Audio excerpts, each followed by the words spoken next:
Station, Texas. Welcome to ESPN College Football Primetime, presented by Subway. Number 5 LSU, the SEC West champs, facing a Texas A&M team trying to find something special after a disappointing season. Joe Tessitore and Greg McElroy with you upstairs. Katie George will join in a moment. Texas A&M won the toss. They elect to defer. Noah Cain back to return Caden Davis's effort to start our evening.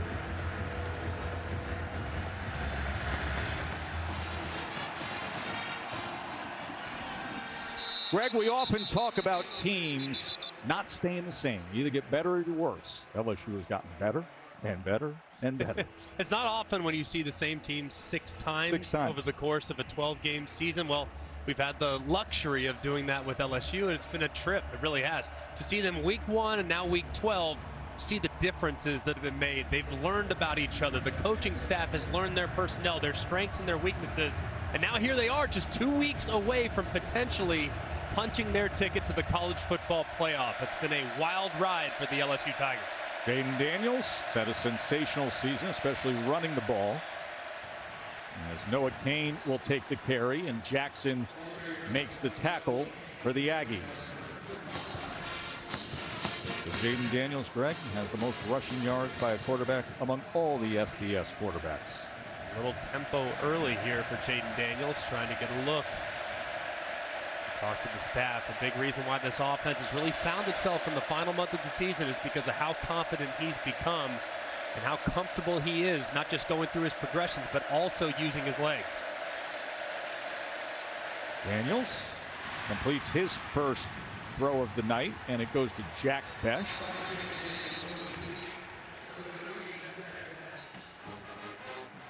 A couple weeks ago, we were with LSU. That was the game when many were dealing with the flu on this team. Against Arkansas, Daniels was only 8 of 15 passing for 86 yards, a couple of turnovers.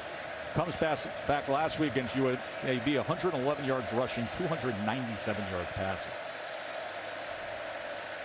So Besh goes for a 15-yard completion. And first down out at the 45-yard line.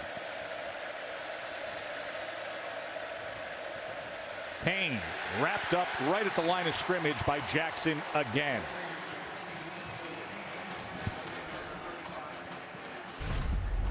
Nice penetration here defensively for Texas A&M. As you can see, Jackson working across on the right-hand side, beating Emory Jones, the freshman right tackle, to the spot and dropping the back for a loss.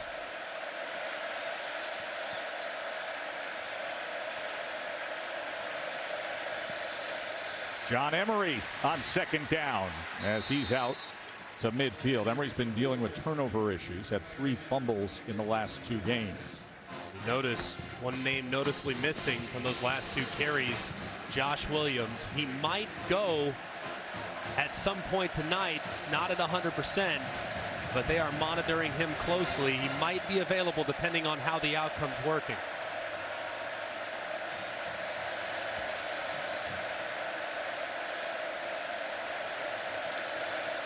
Third and 5. Daniels quick to the outside, incomplete, through the hands of Kyron Lacey.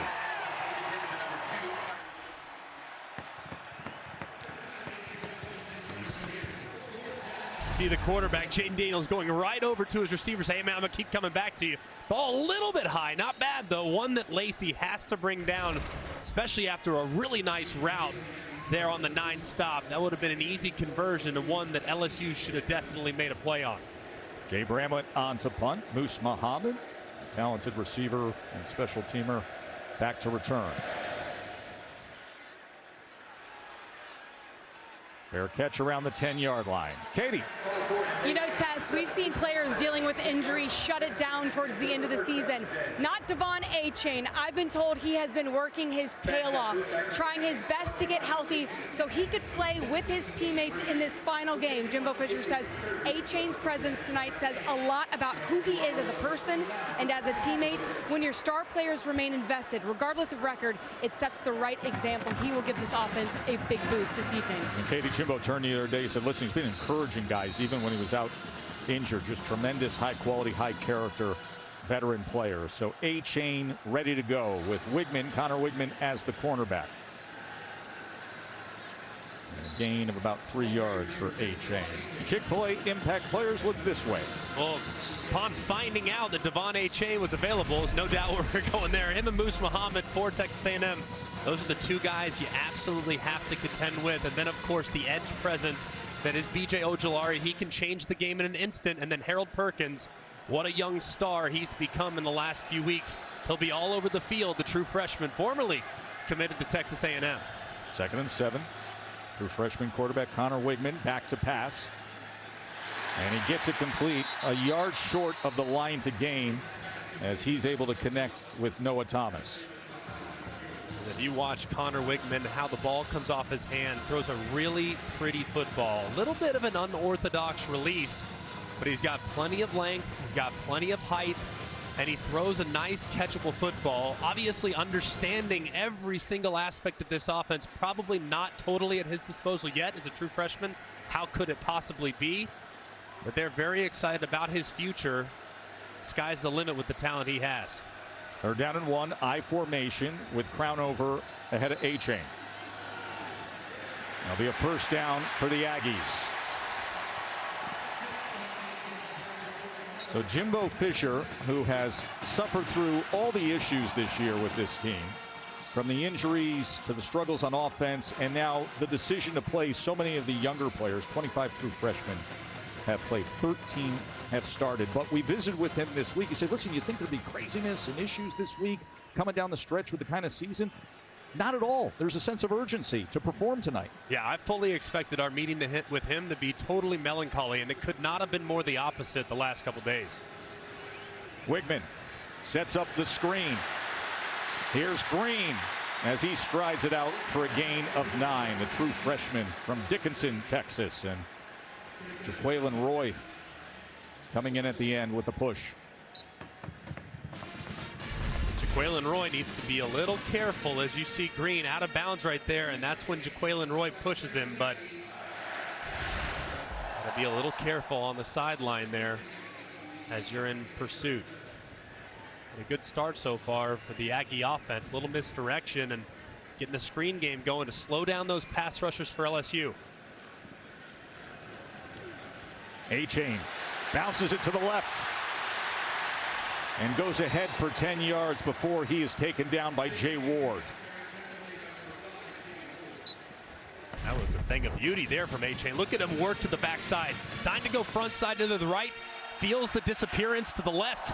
Quickly puts his right foot in the ground, finds the open space, and finishes the run. That's usually when you can tell, all right, is a guy at 100%? How does he finish the run? That time, he tries to get down and lower his shoulder to initiate the contact. Back-to-back 10-yard runs. Wigman trying to get away from Perkins, but then was wrapped up by Savion Jones. First opportunity to really take a look at Harold Perkins. You see just how quick he is and how long he is. He was able to force the pull read from Wigman and get a hand on Wigman all at the same time. This young man, he might be one of the best defensive players in America already as a true freshman. 2nd and 10 as Evan Stewart is able to secure it, and they're glad to have the sensational freshman receiver back. He didn't play last week. And that was good concentration too, because the coverage from Garner, he's all over him, draped on his back. It's a good throw there. It looked like he kind of bodied up Stewart, who could kind of go down and guard it, but that was very, very physical there. And set up likely 4-down territory for the Aggies. 9 yards on the reception. 3rd and 1. I formation again for A-Chain. Again, he will give him a fresh set of downs as he was corralled by Micah Baskerville, but not after a gain of 4. Devon A-Chain, top 3 in the SEC at 98 rushing yards per game. Missed the last couple of weeks. You know, we're here all week long, not getting in practice time, but wanted to go out there and see if he could give it a go. Warmed up last week, didn't play, warmed up tonight, said I'm ready. This would be a spot right here. I'd be thinking heavy play action, throw a shot over the top. Wigman, play action, gets it to the outside. And Muhammad, as you hear the rain from the crowd of Moose, gets it to the 35-yard line. Greg Brooks with the tackle. Like the plan so far, as you see Moose Muhammad. They've gotten all their playmakers involved so far. They got Donovan Green involved. They get Moose Muhammad involved. They throw it to Stewart on a slant. As you look at Moose Muhammad's dad in attendance, of course, a great player in his own right. 18 years ago, he led the NFL in receiving yards. 2nd and 6. A-Chain as he rolls over a defender.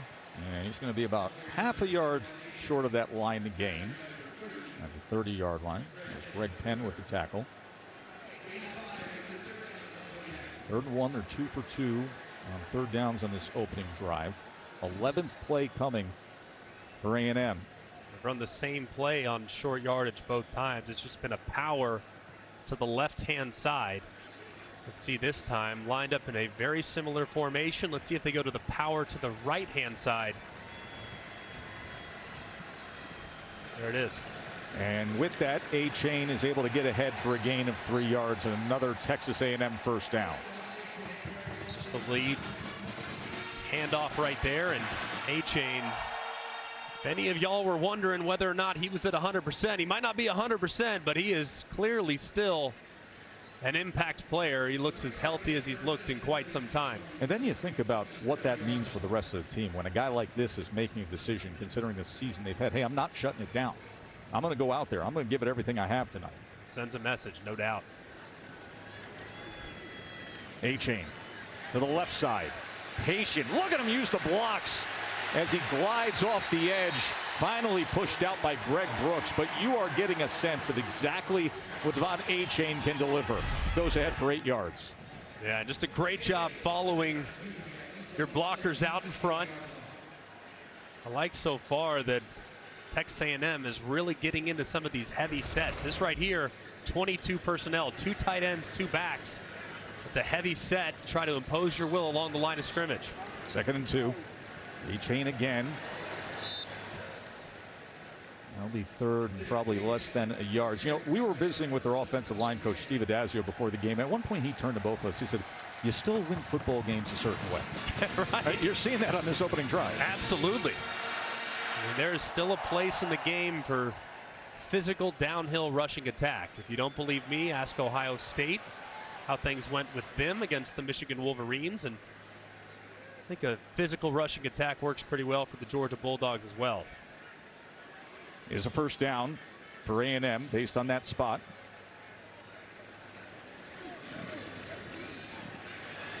Wigman quick to the outside again to Stewart, and Stewart is corralled by Ward and Brooks. Just absolutely love this plan so far, this scripted opening drive from Jimbo Fisher. I mean, just the distribution. A-Chain's got 8 touches out of 14 plays. Stewart's got a couple targets. Green, Thomas, and Muhammad have all gotten a touch and a look as well. The ball's getting out of Wigman's hands quickly, which is essentially neutralizing the pass rush that LSU has as well. It's just really been a beautiful thing to start. A-Chain makes a man miss and then darts into the end zone. Devon A-Chain and the Aggies touchdown.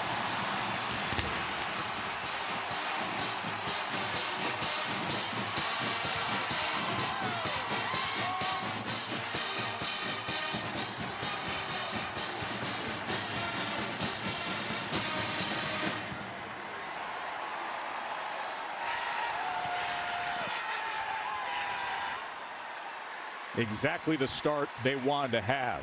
Gain some confidence. Your true freshman quarterback. Lean on your veteran star running back who made a decision to return and go 15 plays and 90 yards, taking up 7.5 minutes and getting on the board against the number 5 team in the country. Hey, show us that touchdown replay with the AT&T 5G Skycam, Greg. Well, just a thing of beauty right here. You see the stretch zone working to the left. Jake Johnson corrals it and captures the edge, and Fouché, the free safety, the guy that's unblocked, he over pursues it. You see the quickness here on display. Look how quickly A-Chain puts that left foot in the ground and gets vertical, makes a guy miss, and hits his head on the goalpost. Just a terrific opening drive for the Aggies. He had 9 carries for 54 yards in that touchdown. on the opening drive. 15-play drive for the Aggies to jump out 7-zip. Quick break, and we'll be right back. Here at College Station, Texas. Aggies with a touchdown lead early here against LSU. There is Miss Reveille Man. Katie? Yeah, Tess, I was speaking with Brian Kelly pregame. He told me that Josh Williams is available tonight, but he wants to be conservative and intentional with how they use him. So we may see him play in very specific situations. Less is more right now. If they feel the need to up his carries, they'll consider it. So they go with Kane and Emery. Remember, Armani Goodwin is out for the season with an unfortunate knee injury. Here's Jaden Daniels on first down. Look at the time he has. But nothing available as he had to just tuck and run. Matt Barry, what is going on elsewhere, my friend? Guys, good evening. Unbelievable in such a heated rivalry, too. That's how it goes. 2nd and 7. Daniels again as he throws it to the outside and beyond Neighbors, and a flag comes in as Jalen Jones had coverage on Neighbors.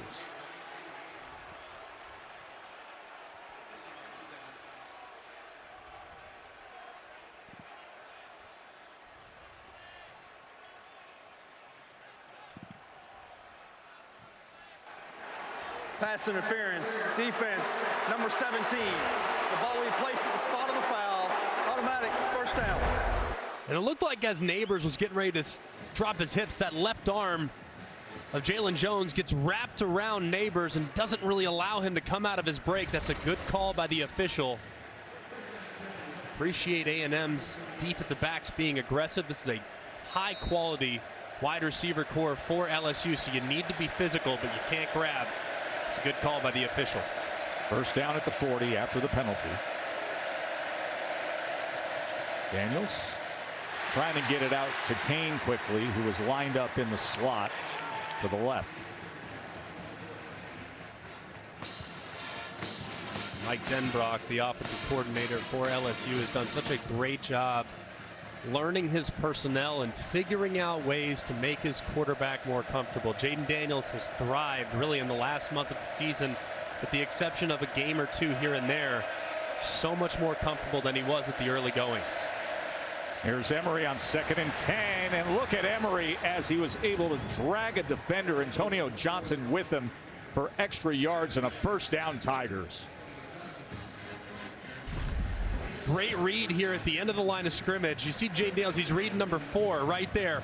Number 4 stops his feet. That's Shamar Stewart, stops his feet, which is a give read for the quarterback. He hands it, and boom, Emery Jones is right in behind it. John Emery, excuse me, right in behind it with an excellent run. 11 yards for Emery. Daniels gets it quickly. Booty. As Kayshawn dives ahead to the 44-yard line. Chappelle with the tackle.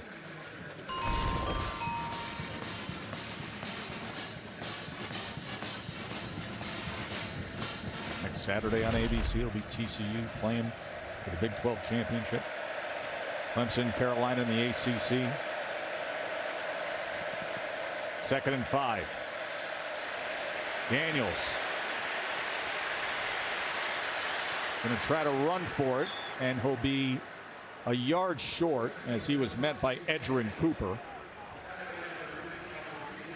So far, if you look at the defensive plan from DJ Durkin, it looks awfully similar to LSU's defensive plan a couple weeks ago against Arkansas. They've opted so far to take LT Overton, number 18.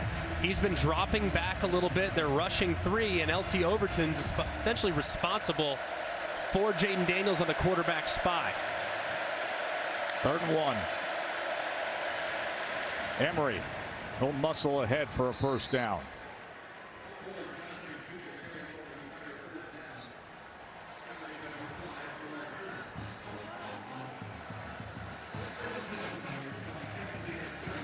Let's see here if Mike Denbrock, fresh set of downs.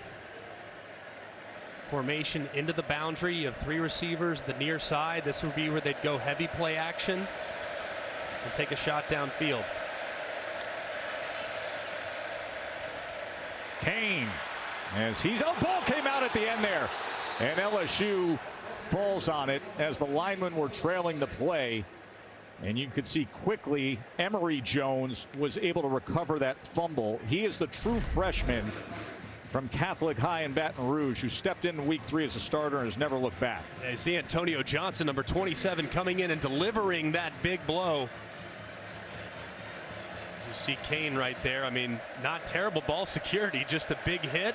And then, of course, with Gilbert also draped. Just a big collision there in the back end. Makes for a 2nd and 4.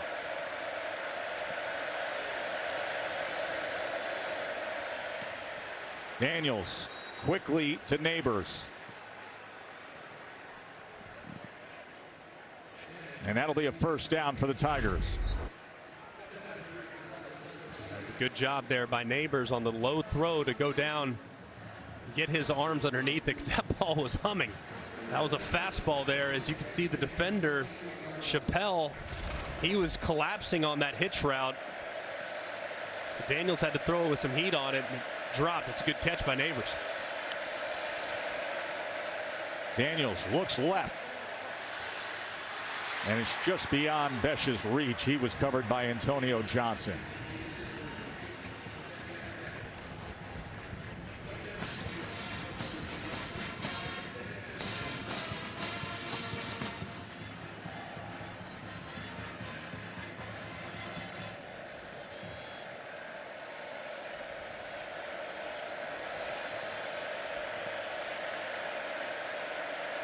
DJ Durkin seeing if his defense can come up with a stop here. LSU 10th play of this drive. And those checks at the line. Play clock down to 1. Deshaun Booty. And he is taken down at the 21-yard line as Jones and Gilbert collide on him. Those are the little things there from Jaden Daniels where he's just grown so much. I mean, he sees quickly. There's soft coverage over the slot. Looks like Texas A&M's going to be in some form of soft zone on 2nd and 10. Make 3rd down more manageable by getting it to a playmaker and making it now 3rd and 3. That's growth and maturity of the position. Final seconds of the first quarter. And a first quarter that sped on by thanks to that long drive by A&M. The Aggies have been criticized a bit with their offense this year. Not tonight. They came out hot. Freshman quarterback 5 for 5. Veteran running back A-Chain said, "I'm back." He put him on the board. Touchdown lead for the upset-seeking Aggies. As the Aggies begin this second quarter with a touchdown lead over number 5 LSU. That first quarter sped by. LSU had a short drive with a punt. Aggies had the long drive, and now second drive for LSU is still going right here. 3rd down and 2.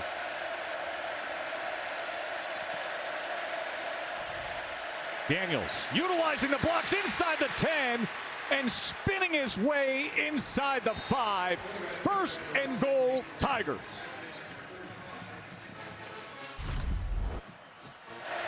Just a great look there to run with the quarterback. He only had 6 guys in the box defensively for Texas A&M. They were anticipating there a pass, obviously, with only 6 defenders in there to stop the run. Well, quarterback run not only gives you 6 guys to account for it, but adds the quarterback on top of it.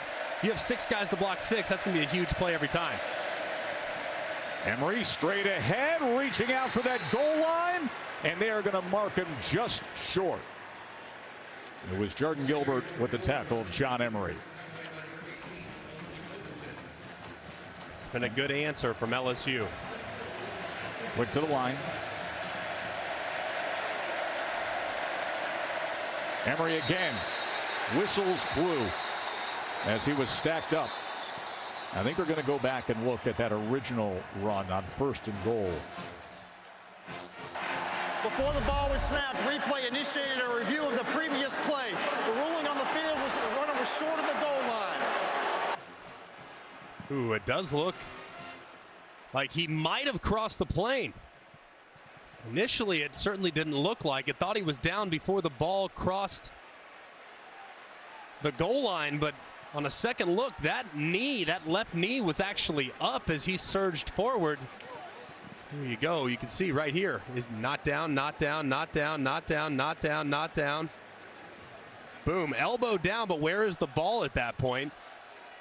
Elbows down, knees down, but is the ball across the plane? It's a little difficult to see. Well, the ball was in the pocket of the right elbow at that point. So that you know for a fact. You know it is framed against the right elbow at that point. And first look we gave you was stellar. It's a great effort by John Emery. This really is a great look right here as he's going forward, elbow down, just a touch before that. Where is the ball relative to the goal line? All he needs is the first right gold painted flake of grass. There, that's when he's down. Here's the goal line. Right around there. Where exactly is the ball? I think that nose is across, personally. But of course, call on the field was that he was short, so it has to be indisputable video evidence beyond all doubt to overturn. Man, it does look like the nose of that football might just be across the plane.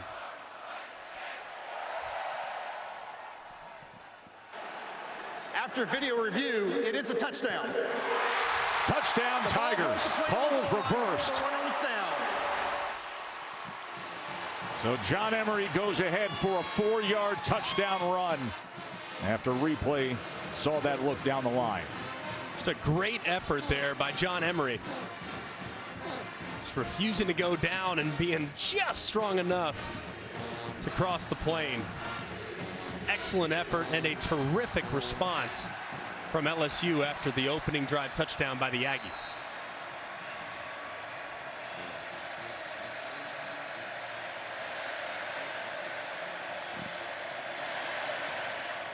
Ramos adds the extra point, and that ties it up.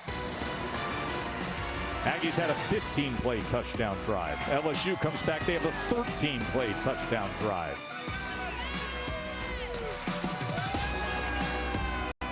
Seven game here.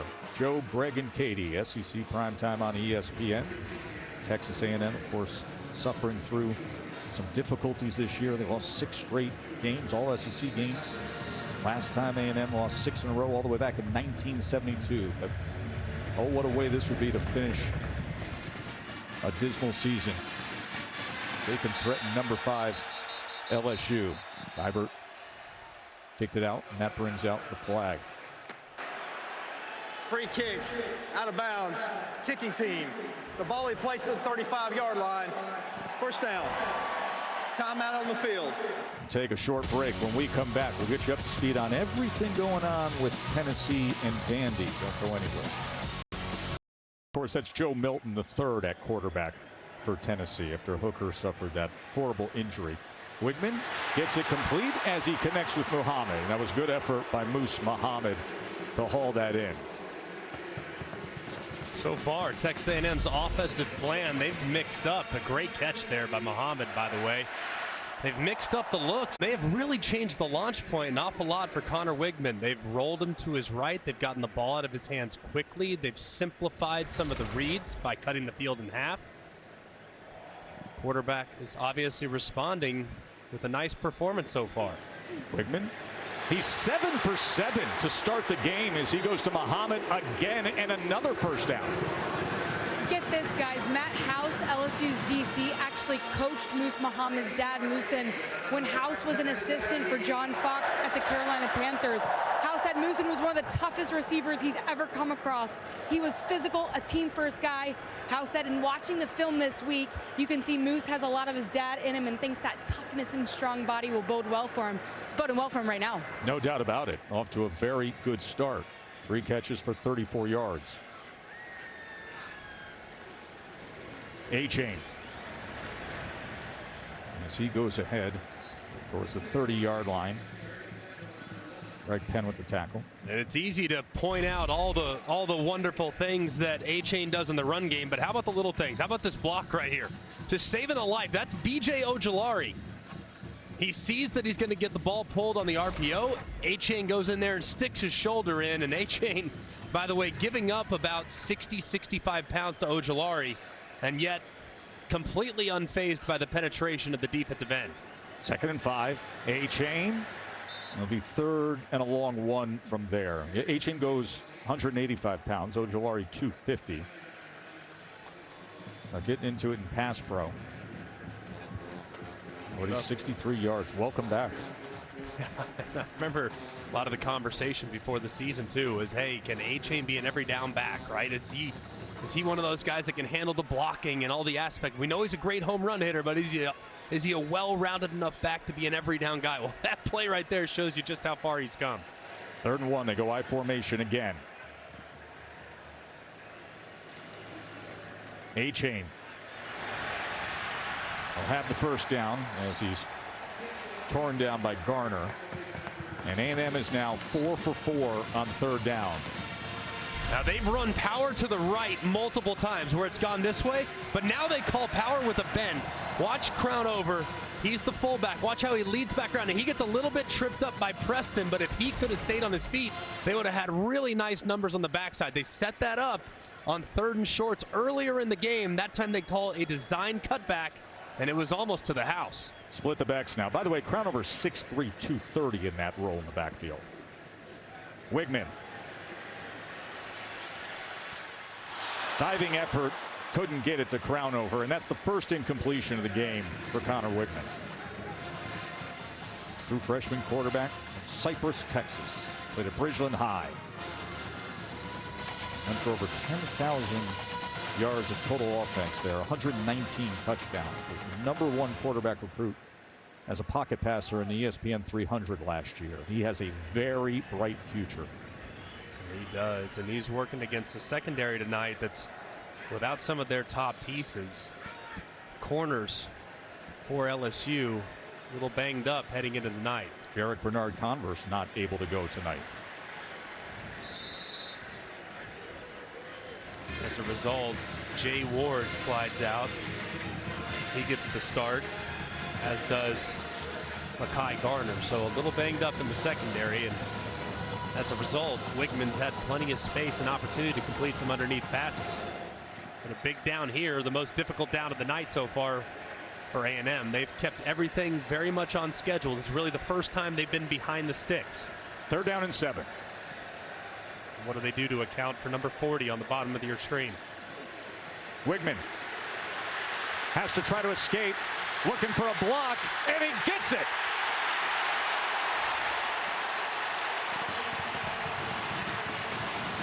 He was being chased from behind by the speedy true freshman Harold Perkins, and he was able to get the first down.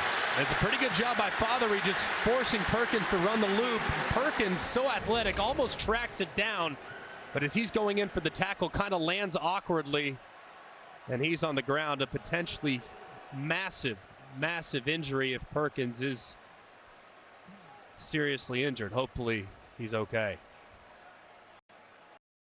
And you watch him here coming off the edge, that dip move where he gets so low to the ground. I mean, so flexible. Fothery did a really nice job of just getting hands on him and just forcing him around. But that presence is going to be there all the time for Connor Wigman, especially in an obvious passing situation. You got to know that that internal clock is a heck of a lot shorter when number 40 is rushing the passer, particularly off the right-hand side. Wigman just went for 9 yards, so it's 1st and goal. A-Chain goes ahead for a gain of 3. Alligay with the tackle. Perkins has just been phenomenal. I mean, it hasn't been that often where we've watched games, Tess, and we've said, hey, that guy's the best player on the field, and it's not even close. And he's 18 years old. Right. The only other times he can't, Will Anderson last year against Mississippi State, he had 4 sacks. And Perkins, the other example of that, where it kind of stood out, and Roquan Smith. Those are 3 pretty good ones, by the way, to be mentioned alongside.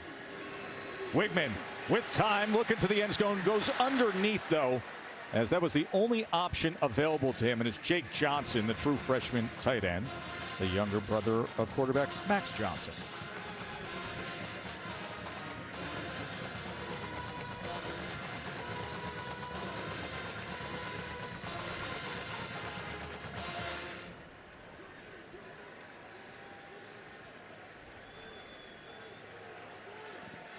Perkins back out for 3rd and goal.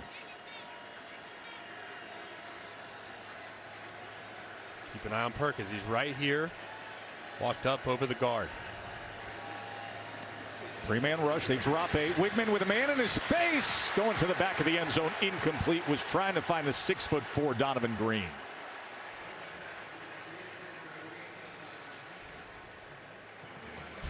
Man, this is absolutely brutal by the offensive line of Texas A&M. Just a 3-man rush.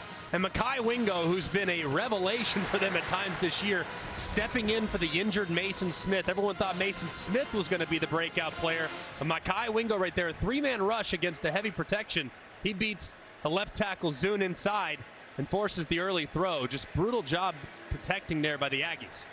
Randy Bond on for the 25-yard attempt. And he puts it through to break the tie. 10-7, Aggies here at home. Student sections across the country are competing to be the Live Más student section all season long. Aggies are up 10-7 on number 5 LSU. You got to be careful with that horns down thing right there. Oh yeah. You got to be real. That's a 15-yard penalty in some places. You got to be careful with that now.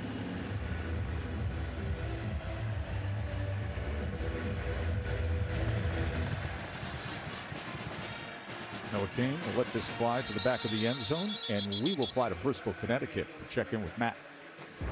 Gentlemen, look at what's going on in the primetime window. USC threatening to go up 14-0 on ABC over Notre Dame. UCF all over South Florida. They'll punch their ticket to travel to Tulane for the American Conference Championship. No upset brewing in Vanderbilt over on SEC Network, and Pitt and Miami just kicked off on ACC. Thank you very much, Matt. Got a competitive one here in the second quarter. Aggies up 10-7.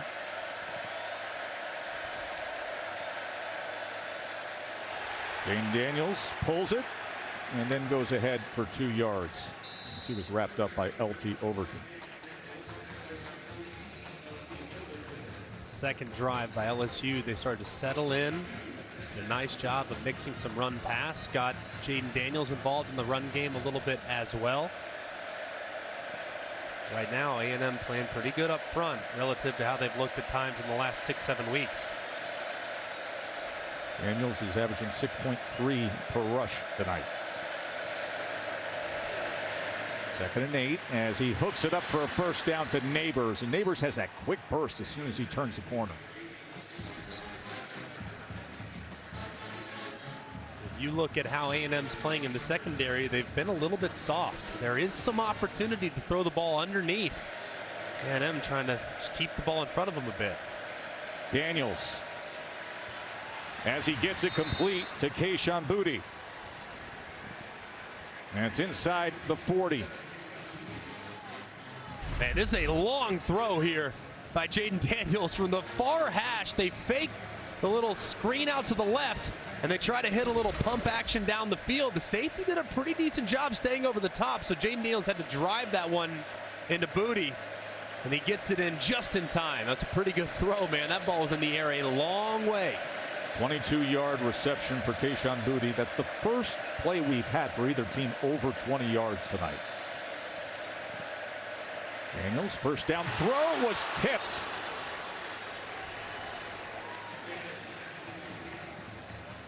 It was Enai White who went up and got a piece of it. He's 6'5" and reached up and deflected that ball. And watch his eyes the whole way. I mean, his eyes are back on Jaden Daniels as he feels Taylor kind of run that wheel route, that little wide depart vertical. His eyes are on the quarterback the whole way. And Jaden Daniels just can't get the ball up and over the top of it. 2nd and 10. Emery off the right side. Kept his balance for a few extra yards before he was wrestled down by Jardin Gilbert.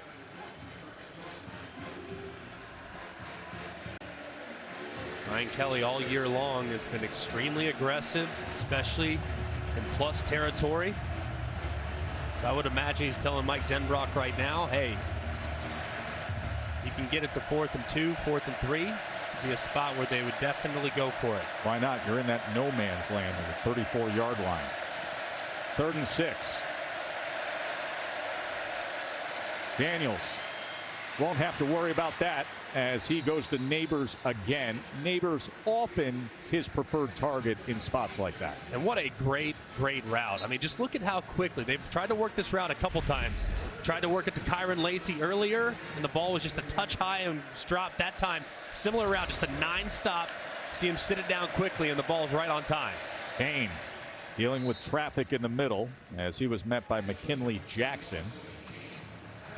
Noah Kane and John Emery getting the work. Josh Williams, they said perhaps he could go tonight, but we haven't seen him yet. And Armani Goodwin is out for the remainder of the season with a knee injury. Coverage was loose at the corner spot earlier here. Now they drop back. Got soft coverage to the outside yet again. 2nd and 8. Daniels as he quickly flips it to Mason Taylor. Mason Taylor, of course, the hero against Alabama. Caught the game-winning 2-point conversion in overtime.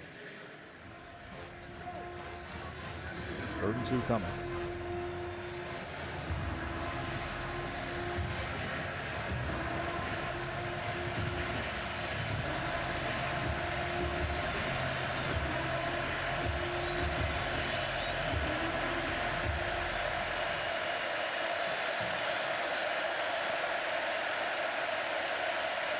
Pressure look right there from Texas A&M. 3rd down and 2. Daniels. Lacy couldn't hold on to it. Incomplete.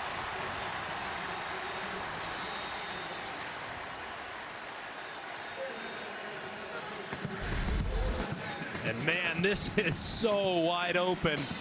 If Lacy can just pull that in, he's going to not only have the conversion, but might have some yards after catch. If he makes a guy miss, he might ultimately end up scoring. That was a very similar play to what they ran on the 2-point conversion attempt against Alabama to win it. Getting a little mesh out in the flat. Lacy just can't reel it in. So Ramos comes on to try to tie the game with a 35-yarder.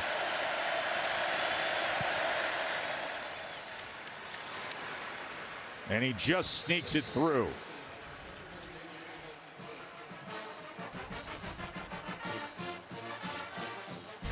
All right, it's a pressure look, and you're going to see Lacy working across the formation. Pressure look.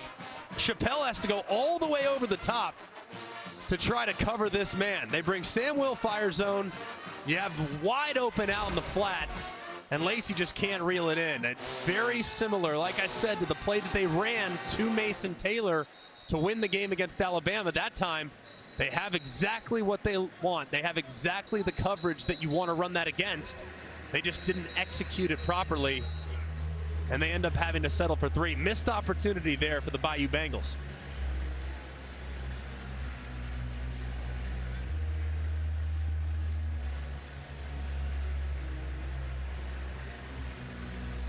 Gone through these stat lines to realize what an even first half it has been. And again, it's right on par with a lot of the conversations we had this week about the disposition, the attitude, the approach here in College Station.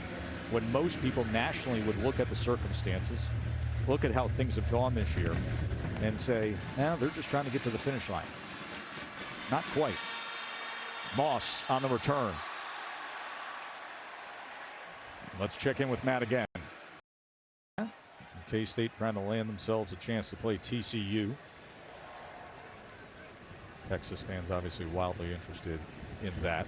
There's so many things that happened today that caught our attention. Obviously, we know with Michigan blasting away at Ohio State, but I'll tell you, South Carolina beating Clemson as well. What a big spot that was for that South Carolina program to come up with that win. A-Chain, look at the open space he has past midfield and finally wrapped up and taken down by Fouché. But it goes for 29 yards. A-Chain on the go. What I can't figure out is LSU understands very much, hey, that's the right side of the center. They only have 3 guys over there. I mean, that is a beautiful run look for A-Chain. I mean, you have one guy on block because of the read, and he just captures the edge, gets on the perimeter, he's out the gate. At some point, Matt House is going to have to attribute another defender to the box because A&M's able to move the ball on the ground. Wigman met right away. Ojulari collapsing on him. So here's a guy in Devon A-Chain who was very limited this week. You know, everybody that was prepping for this game, whether you were trying to defense was LSU or trying to see what you can get offensively with Texas A&M, had no idea if he would be a go. And in this first half, 15 carries, 102 yards, and a touchdown. Even to the point where we were watching him closely in warm-ups, like there's no way he's going, right? Like, I mean, so I think everybody a little surprised, but man, has he provided a spark for the Aggies, and certainly it feels, at least at this point, a sense of belief.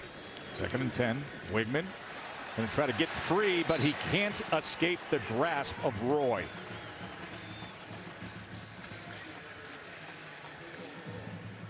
Great job by Roy there. There was some space. If Wigman could just sneak through, see Mekhi Wingo work out to the right-hand shoulder. Well, Roy collapsed down on it, got just enough of Wigman to drop him. That looked like there was a potential of a decent play, but Roy sniffs it out. And if you talk to LSU's defensive staff, man, he's been a guy that they've really needed to come on, and he certainly has as the season's gone along, is really playing good football here in the final month. 3rd and 12 now for the true freshman Wigman. Going to try to run for it, and he's going to get it. Let's see where they mark him on that slide. Where did he initiate that slide? Remember, the yellow line is unofficial. And it is a first down for the Aggies.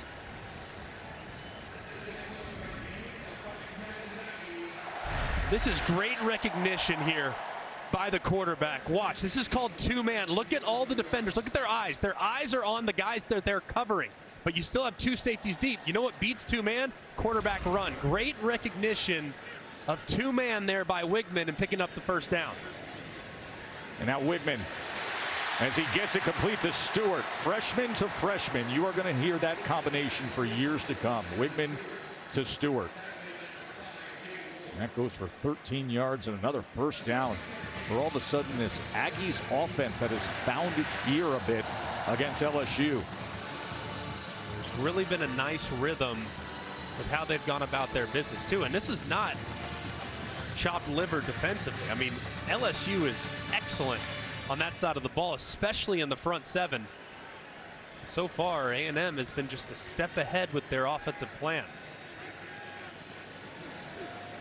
A-Chain. Stiff arm, and again, and a cutback inside the 10, and kept his footing inside the 5. Oh, a little bit of everything from A-Chain.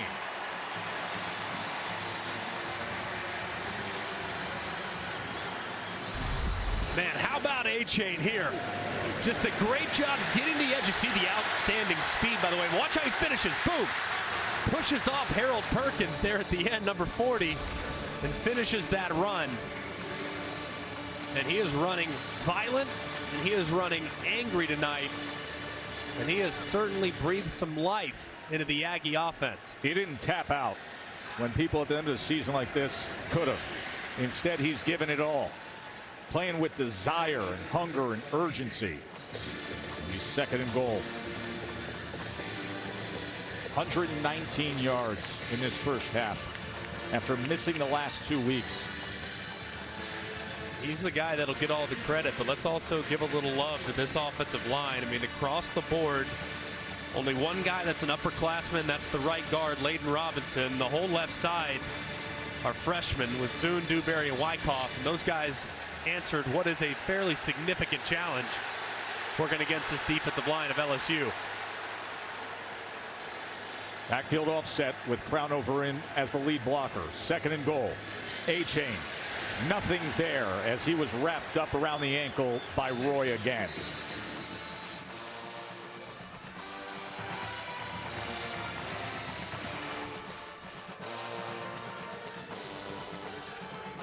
And timeout called by LSU. Minute 16 until halftime. Texas A&M is knocking on the door when we return.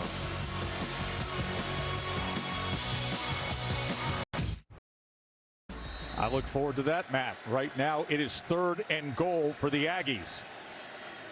Wigman drifting back and getting it into the hands of Donovan Green for the touchdown. Flag is down back at the 16-yard line. I think it's going to be rough in the passer, too, especially with where the flag is dropped. How about Connor Wigman, the true freshman, against this LSU defense right now? Playing composed. The result of the play is a touchdown. Personal foul, roughing the passer, defense, number 18. That 15-yard penalty being forced on the kickoff. That's on B.J. Ojolari. You know, a few of the Texas A&M coaches said to us before the game, if we can just get a little momentum early, a little bit of confidence, then all this young talent rises up and starts to believe. That is what has happened here in this first half against the number 5 team in the country.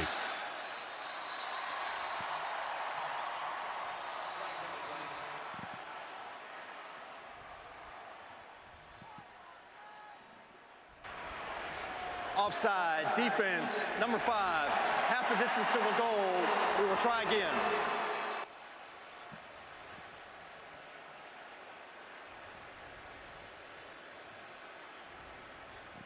Jimbo's team has been doing it with long and well-managed drives.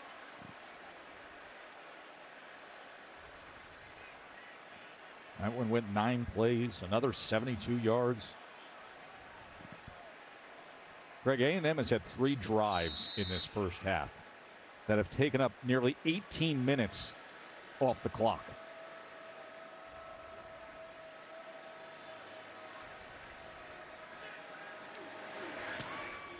Bond will put it through. It's a 7-point lead for A&M. The old shoot throwback right here. You got a run through right here. You got an over the top. You got a measure. But here's what you got to love. You forget about that tight end who's crossing. Everything's flowing to the left, flowing from right to left. And then the quarterback just drifts, buys a little bit of time. And he finds it. The open tight end, Green, there in the front of the end zone. Beautifully designed on the throwback by Jimbo Fisher in the A&M offense. That's to take advantage of man. That's to take advantage of overflow. That's to take advantage of an aggressive defense. It's exactly what LSU has. And Texas A&M did an excellent job of taking advantage of all those things to pick up another nice touchdown before the end of the first half. You know, guys, Jimbo Fisher said when you struggle to find success, it doesn't build character, it reveals it. He was unsure how the young players on this roster would handle adversity. They were so highly recruited. They've only ever experienced success.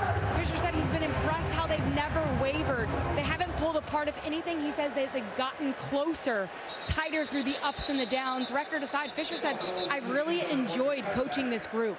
Look at how calm Katie Wigman is, sitting over there. This is his 4th start overall. Obviously, you know the situation with A&M this year, Greg. 3 different starting quarterbacks. That hasn't happened in 20 years with the Aggies. Yeah, and I think it's been kind of the theme and the message all week. Look, A&M's young. There's no denying that, but they have talent. You give a talented team with absolutely nothing to lose in some sort of sense of finality, had to think you were going to get their best shot tonight.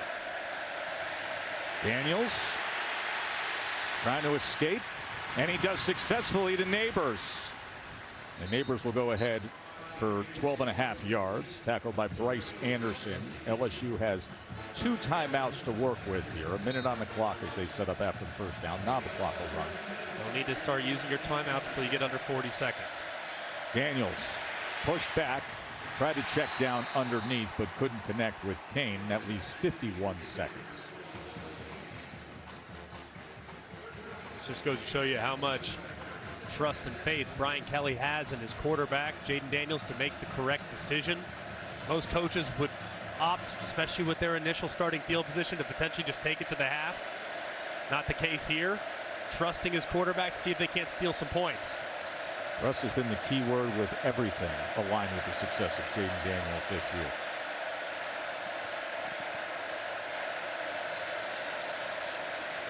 Daniels to the outside as he gets it to Jenkins.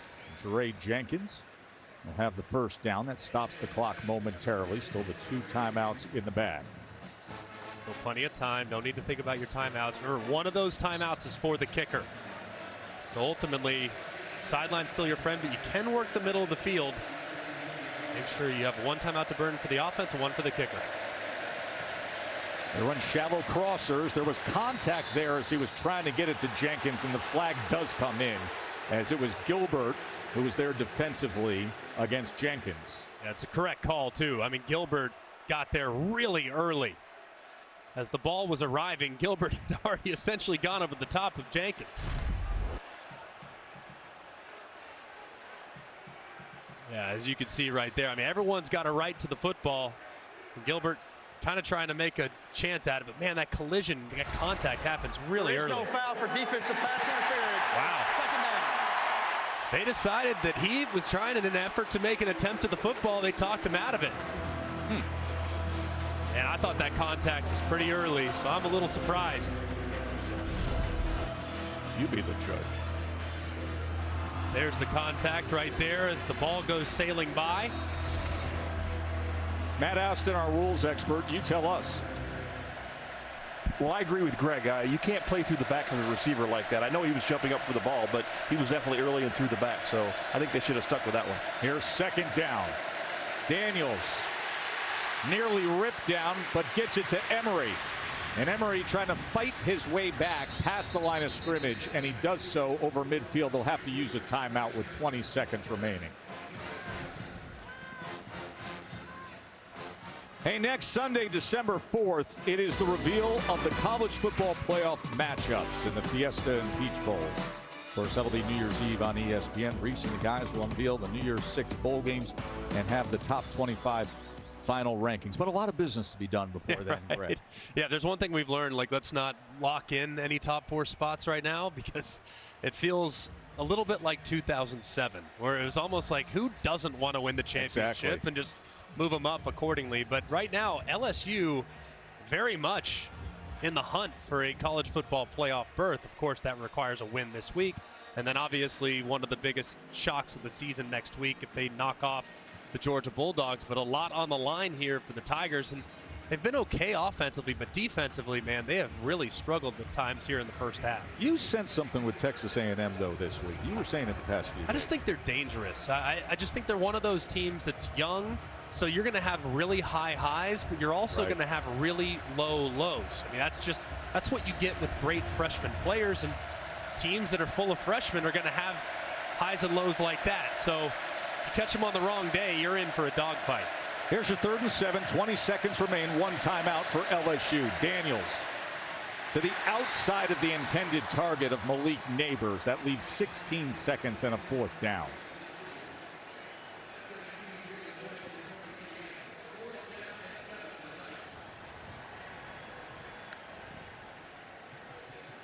And they're going to send down the punt team. Got to wonder here. I mean, normally you'd go punt safe in this part of the field. Do you potentially try to come after it? See if you can't get a hand on it. I mean, LSU has had their fair share of special teams mishaps this year. Maybe you try to come after this one. Nobody back to return as this thing is going to bounce right into the end zone. And we will tell you that tomorrow on Sunday NFL Countdown, as the Bengals eye a 3rd straight win. And speaking of LSU, Joe Burrow is going to go one-on-one with Alex Smith. And all access inside a team meeting with Tom Brady and the Bucs. That's 10 a.m. Eastern on ESPN. Then Monday Night Football, Steelers, Colts, 8 Eastern on ESPN. And, of course, the app and Monday Night Countdown will get you started at 6 p.m. LSU fans probably a little uneasy right now with the current score in this football game. Aggie fans probably over the moon, but one thing to keep Aggies on edge and LSU fans feeling positive is that LSU has been an excellent second half football team this year. Their coaches have done a great job making adjustments. I'll tell you what, the plan that I saw from Jimbo Fisher in the first half, though, was sensational, and he's got to be thrilled with the performance of not just his offense, but at times his defense, and of course, his running back, Devon Achane, who is really taking this game over at points. He has over 115 yards in the first half alone. Remember, A&M will receive the second half kickoff as well. They have a touchdown lead over number 5 LSU. Yep, SEC West has been locked up, but playoff hopes still exist for LSU. Katie.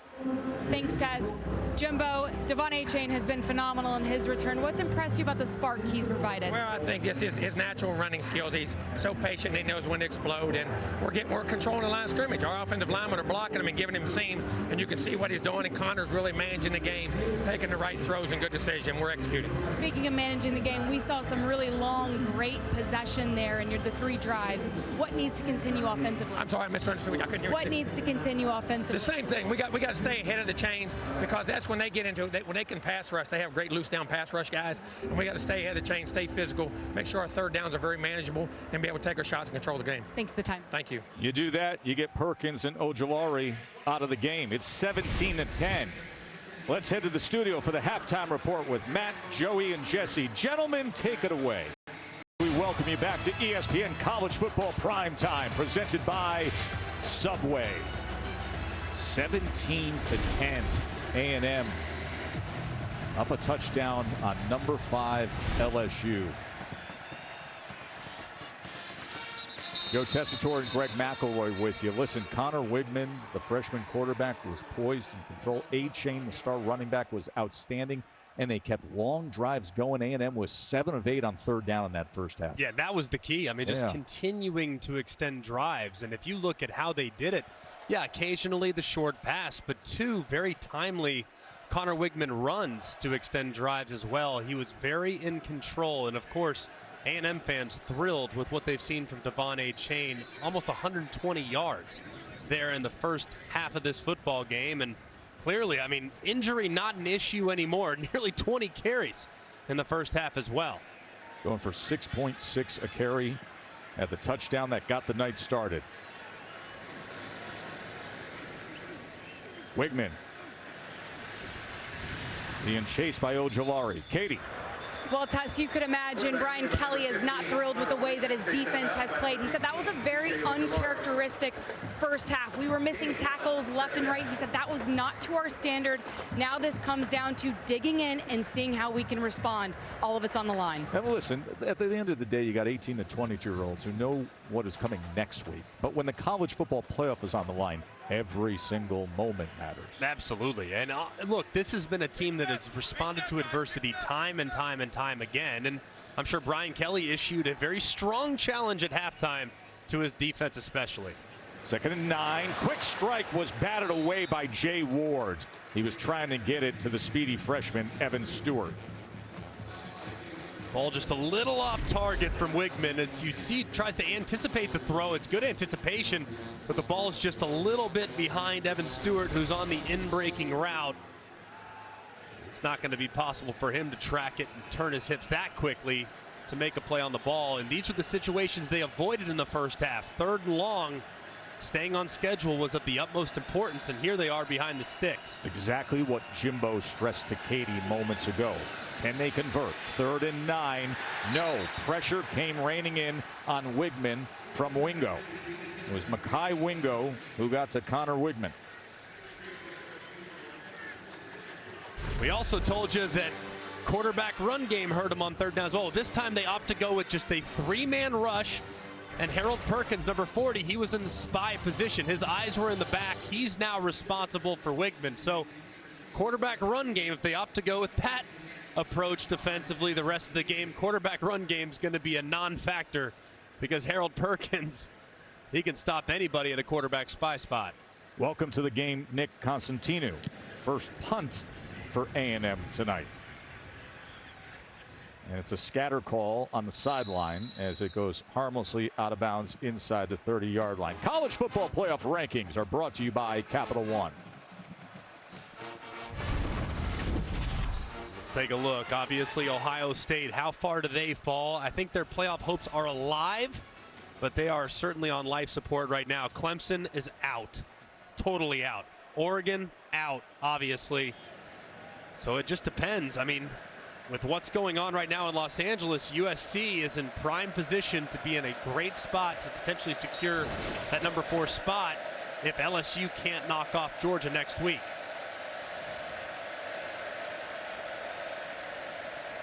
Jaden Daniels. They go with the option and the pass on the back end of it, with Neighbors securing it as he's out to the 33-yard line.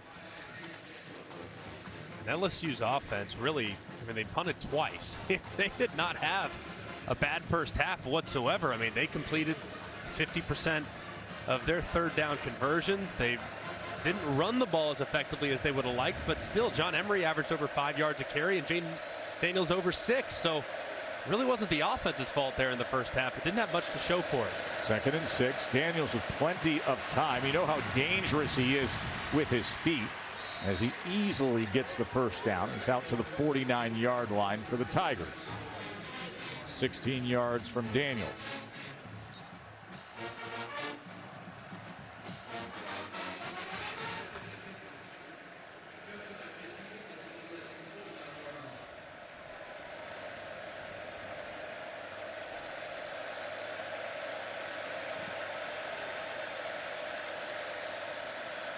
Daniels chased out of the pocket and glides past midfield. Aerial coverage tonight is provided by Goodyear. Road tested and game ready. Are you ready for the road? Goodyear, more driven. A lot of LSU fans hit the road and come down here for this Thanksgiving weekend rivalry. They'll hit the road to Atlanta next week for the SEC championship. You know, we were talking how unexpected. Yes, you see the totality of the season. You understand what LSU is. But remember what was said all off season about mighty Bama and A&M with this loaded recruiting class, and the uptick of Arkansas and Ole Miss, and how good the offense of Mississippi State would be. And yet these Tigers play for the SEC championship next week with a great, powerful run from Noah Cain there, going for 12 hard-earned yards. Man, how about that run by Noah Cain? I mean, just continuing to churn, and his right tackle, Emory Jones, too, helping out as well, as you see him driving his back forward for some extra yardage. Excellent push there by LSU's rushing attack.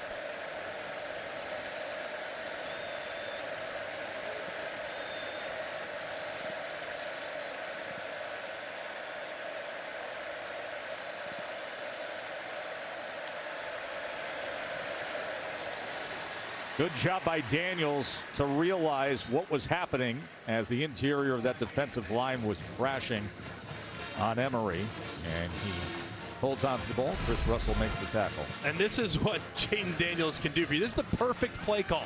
I mean, you have field fire zone and you have zone read.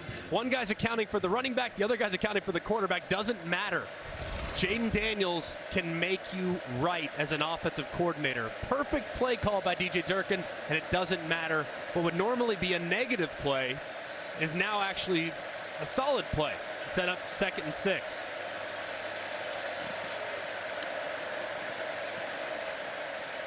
Daniels, shallow cross as he gets it into the hands of Thomas. And it'll be 3rd down and 1.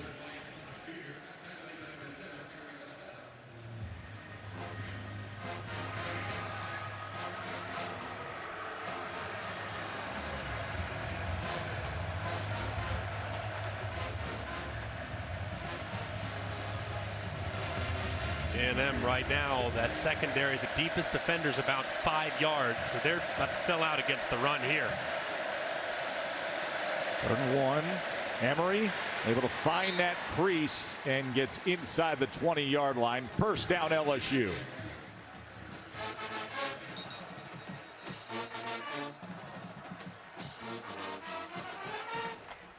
That is Chris Russell, who is grabbing his leg.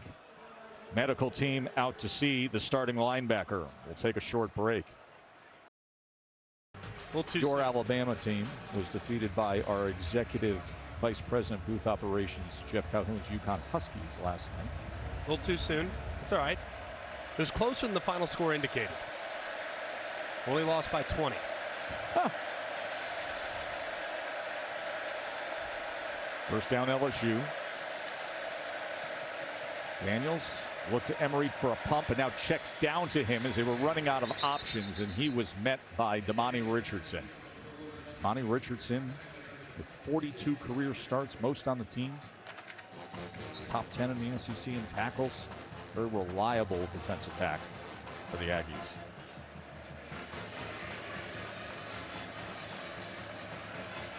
This part of the field where A&M did a decent job in the first half. As that field starts to condense. What will they do now in the second half? 2nd and 10. Emery straight ahead and right in. John Emery with the 19-yard touchdown run for the Tigers.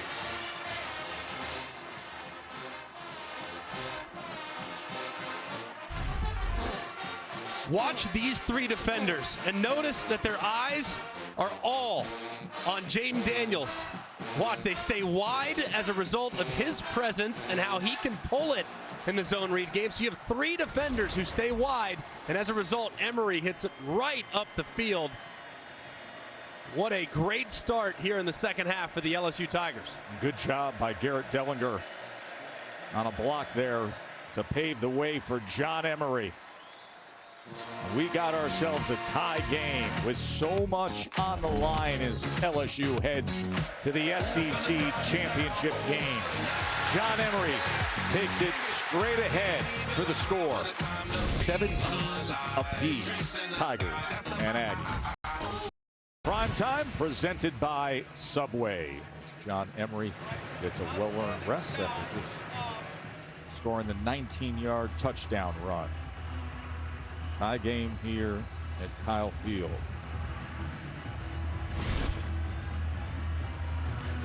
Third tie of this game. LSU has never had the lead. Fighting spirit moment brought to you by Modelo. And Devon A-Chain has had some fight to him tonight, Greg. He certainly has. I mean, what a breath of fresh air to this Aggie offense. He gets to the perimeter there, making guys miss. Watch how he finishes the run here against Harold Perkins, refusing to go down. He also cuts inside of Fouché for the end zone, and also the block on Ojulari, which is no easy task. You're giving up almost 70 pounds to the end man on the line of scrimmage, Ojulari, and you stick your nose in there and you make it happen. As you can see, the first half production, tremendous for A-Chain, but no touches on the first series of the half for the Aggies. So get to work here to start this second half. Ojulari makes the tackle. You saw that first half number where he outpaced LSU, but LSU on that last drive, yes, they had 64 yards rushing in the first half. They had 62 on that last drive. Yeah, you could tell the commitment now is going to be to the zone read game, and you can also tell that A&M is very, very thoughtful when it comes to how they want to defend Jaden Daniels' legs. He was a huge factor, even though he didn't always carry the football in the last drive. A&M was certainly accounting for him, and it opened up some big holes for his backs. A-Chain on 2nd and 6. He was initially met by Ali Gay and then wrapped up by Sage Ryan.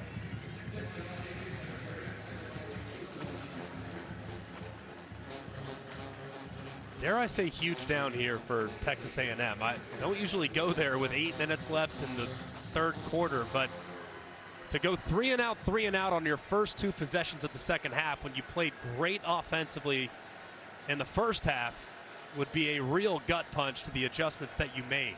This a more manageable 3rd and 4. They were behind the chains on that last possession. Wigman, incomplete. He was trying to connect with Evan Stewart, but it was Major Burns there defensively for Matt House's side of the ball. And this is nicely done. You see defensively Burns all over it. They kind of had almost a double coverage. Burns comes out, he has outside leverage. If they would have went with a little bit of a whip route where you fake the inside and come to the back outside, well, if they would have just had the shallow cross, it would have been there, but instead Burns was right there and it was tremendously well covered. So the lefty Nick Constantino on to punt. Greg Clayton will look to field this. He's inside the 30-yard line, and there is that reverse spin off the left foot that is often tough for return men. Fair caught. Just over 8 minutes to play in the third quarter. You know, guys, earlier in the season, Jaden Daniels told me that he felt like he had to do it all. Right or wrong, he felt pressure to make plays for his teammates. But he said the turning point came after the Tennessee loss when they had that player-only meeting. He realized my teammates are here to help me. It's just my job to trust them and allow them to make the plays. He said that newfound outlook allowed him to start playing fast and free, and the offense took off, and they really haven't ever looked back since then. Outside of the Arkansas night, I mean, he's hit 7 guys tonight, 7 different receivers. That's trust. Of course, he was dealing with the flu in that low-scoring Arkansas game. Noah Kane, a good effort ahead to the 31-yard line. Katie mentioned since the Tennessee game, the 5-game win streak, 16 total touchdowns, only 1 interception. Yeah, I mean, it really, and look, sometimes God's greatest gifts are unanswered prayers. Well, that performance against Tennessee turned it into we got to throw it all over the yard type of game because they were so far down, right? Well, guess what? That's jump-started the passing game. And since that game, they've been a completely different offense. Short pitch on 2nd and 4 to Kane as he tries to turn the corner. It'll be 3rd and a long 1. He was run down by McKinley Jackson. As that passing game has really started to take off, with the exception of the Arkansas game, they have been very dialed in and really making the most of what is an outstanding wide receiver corps. Corps of Cadets getting loud here on a 3rd down. I think zone read if you're LSU right here.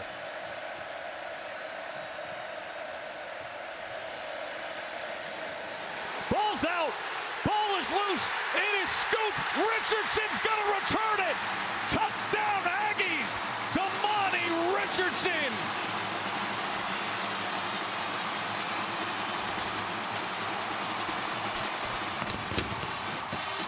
Edgerrin Cooper forced it out. Damani Richardson brought it back.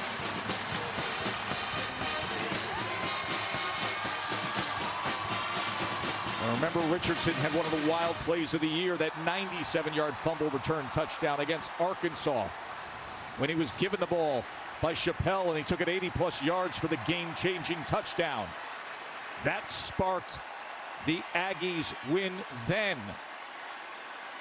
It was all the way back on September 24th, then 6 straight SEC losses. And now here they are with another Damani Richardson scoop and score, and they are up a touchdown in the 3rd quarter against number 5. All right, zone read absolutely killed them on the last drive, so DJ Durkin probably lit into his defense there leading into this upcoming drive. Well, obvious 3rd and short, zone read look from LSU. They do a great job as Overton crashes down to give Daniels the pull read, and then there it is. Cooper swoops right around, makes the tackle, dislodges the football, and the Aggies have life in the 2nd half. How great a review is that from the blimp high above Kyle Field, and all of a sudden there is life here in Aggie land.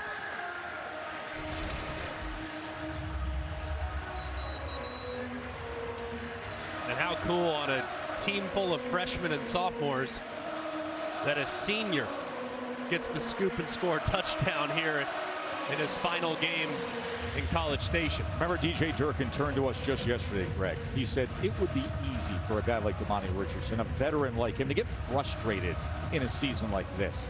Instead, he goes out and practices hard every day, every rep.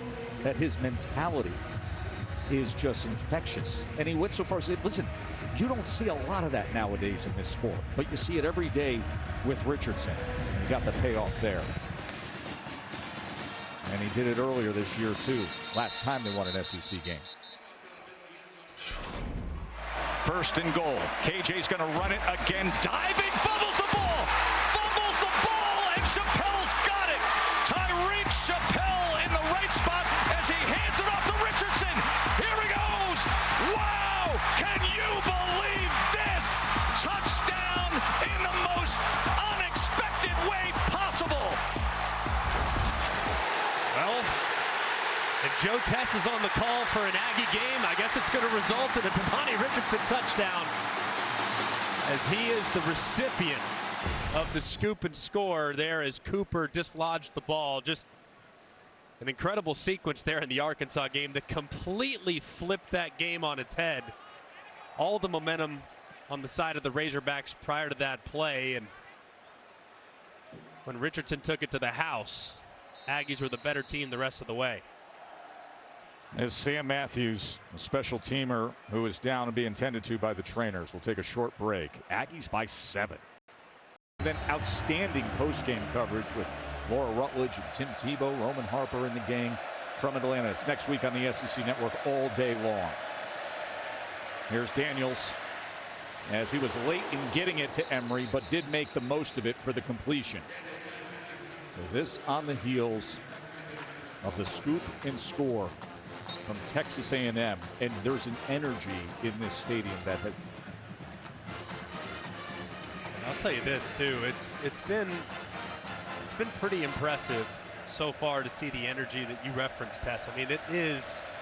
There have been times where it's been a little lethargic watching the Aggies play this year, but not tonight, that's for sure. Kane goes ahead. And 2nd and 2. That'll move the chains for a first down for the Tigers. I like the sequence there for Mike Denbrock. Those are called G-bot plays. Get back on track. After your quarterback makes a mistake, you get him an easy completion into the flat, you get him moving, and then you come back with a run play to pick up the first down.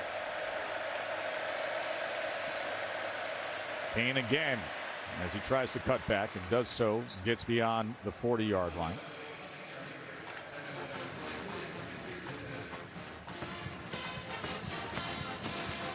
John Emery, who's had a nice start here in the second half, but a little banged up after that hit that he received on the sideline by Tariq Chappelle.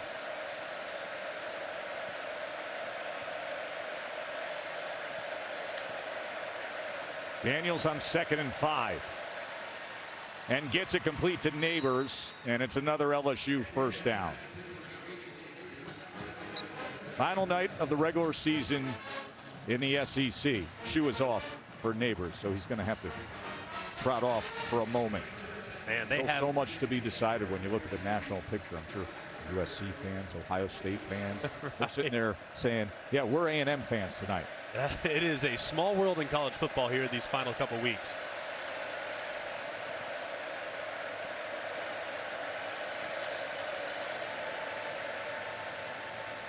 And on first down, just past midfield, tackled by Cooper. Cooper forced the fumble moments ago that was scooped up by Damani Richardson. Returned for a touchdown.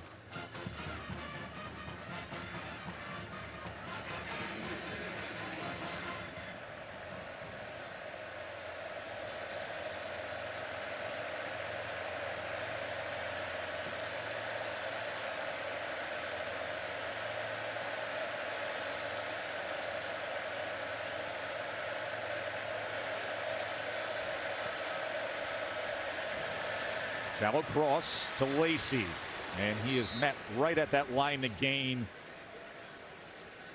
As it was Chris Russell. And Lacey is down at the end of that play. He took a big hit. That was a really big collision on the shallow cross. And Russell, who was hurt himself a little earlier in the game, walked off gingerly under his own power. He returns. He cleans up that shallow. Hopefully Lacey's okay. Here's what happened at the end of it. It's a clean hit. It's just a solid hard hit. You just see that right leg as the right leg kind of comes in underneath Kyron Lacey as he kind of gets bent backwards. So that right leg kind of go down underneath, and you never want to speculate, but it's kind of awkward there in his lower body as he goes down to the ground. Lacey, who started his career at Louisiana Lafayette before transferring to LSU.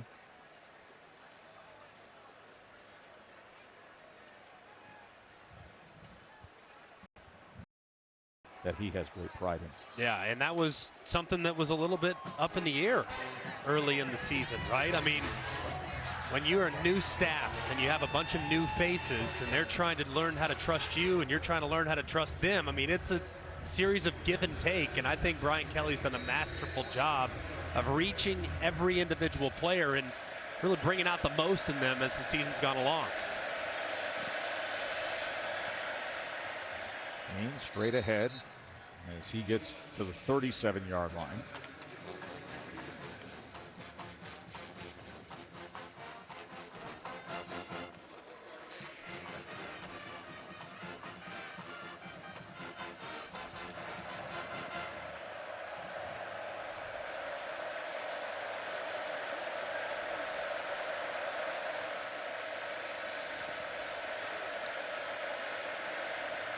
Daniels on 2nd and 6.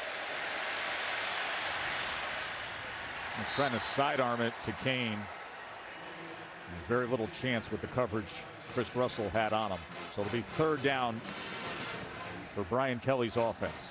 Good coverage there from Texas A&M. Really one of the few times we've seen LSU try to block them up and throw it downfield, and A&M doesn't take the bait. Listen to this crowd. What a difference a week makes. They've gone with that locked hitch several times tonight, so keep an eye on the top of the screen.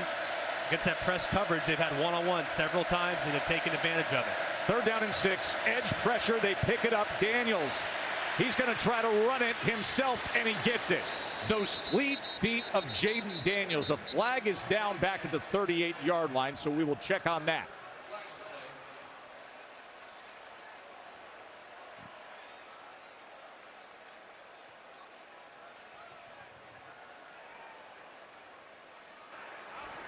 Holding, offense, number 50, 10-yard penalty, 3rd down. That's the right tackle, Emory Jones, who was sliding a bit inside for protection for Daniels. Watch Emory Jones on the right side. He engages initially, and did you see the defender as he's starting to work up? Emory Jones is grabbing that jersey with his right hand as Jaden Daniels is pushing himself towards the line of scrimmage. That's a good call by the official. The difficult spot for the tackle to be in. Brings it all the way back to the 47-yard line. And a 3rd and 16 after the penalty. I think A&M's going to drop out after showing pressure. There it is. There's the dropout. 4-man rush, and still enough pressure to disrupt things, and then thrown low and behind Jack Besh. So a good job by DJ Durkin's defense. Just a really good look there from DJ Durkin. You got to think circumstances, 3rd and 16, probably not thinking heavy pressure, right? So instead they go with what you call a simulated pressure. It has the feel and the look to the quarterback as if guys are blitzing, but there's only 4 guys that are on the pass rush. So a good look there by the Aggie defensive front. Bramlett looking for the pin here, but instead it is fielded near the 15-yard line. Now a quick word from Verbo. Under 3 minutes to go here in the 3rd. Texas A&M has lost 6 straight SEC games, and then last week it was really just a dismal day and a lackluster win against UMass. This place was thinning out. The weather was horrible. But good things happen around the holiday season, right? Fans like that. Big man in attendance. I like it. It's offense, however, in the second half for A&M has really struggled. A-Chain's been the star tonight. And he adds to his total as he's carrying Micah Baskerville and Fouché with him for 9 more yards. So he's gone for 134 yards tonight, Greg. Nicely done here. Nice and patient around the edge. And I think that's what's so impressive about A-Chain is that, wow, better take advantage. Will Perkins on the sideline, by the way. 2nd and 1. Fighting for just 1 extra yard and getting past Ojolari to move the chains is A-Chain.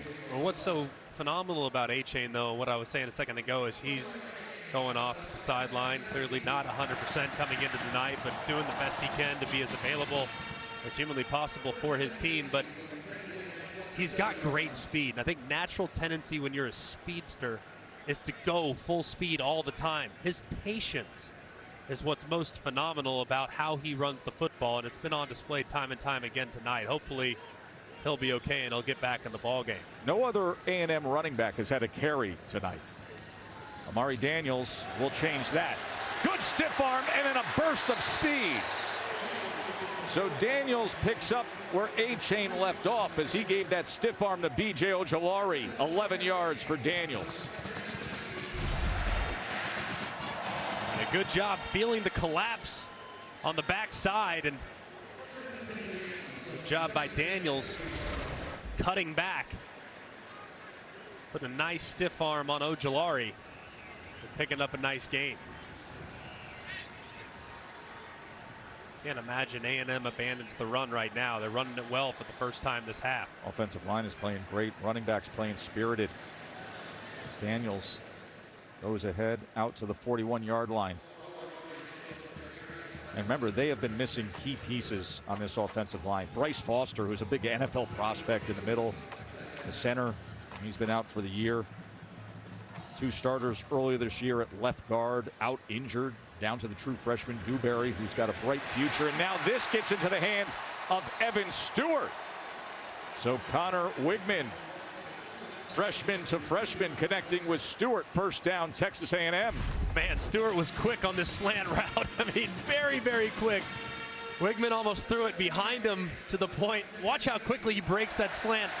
Great adjustment, too, by Stewart, flipping his hips. See that natural flexibility without stopping, a ton of momentum, snagging the football, and having a nice completion. Another one of the big 5 stars that made up the #1 class in the country. Look at Daniels go! Amari Daniels, chunk play Aggies. 23 yards. He comes in for A-Chain, and he has picked up and gotten after it.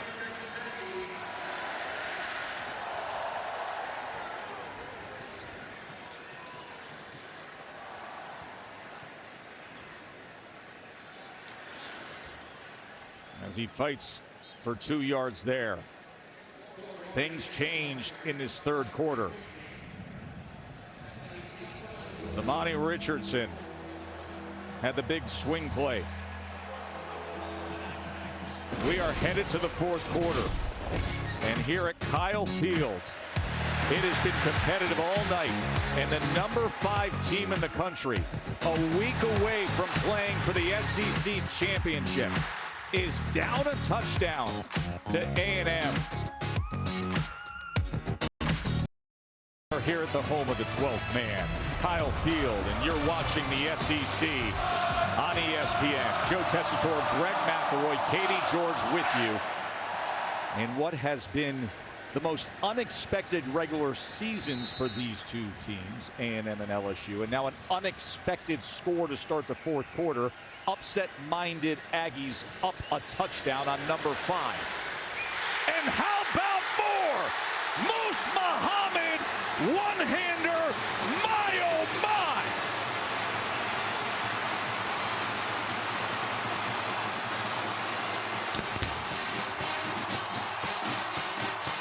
We got something bubbling up here in Aggieland, folks.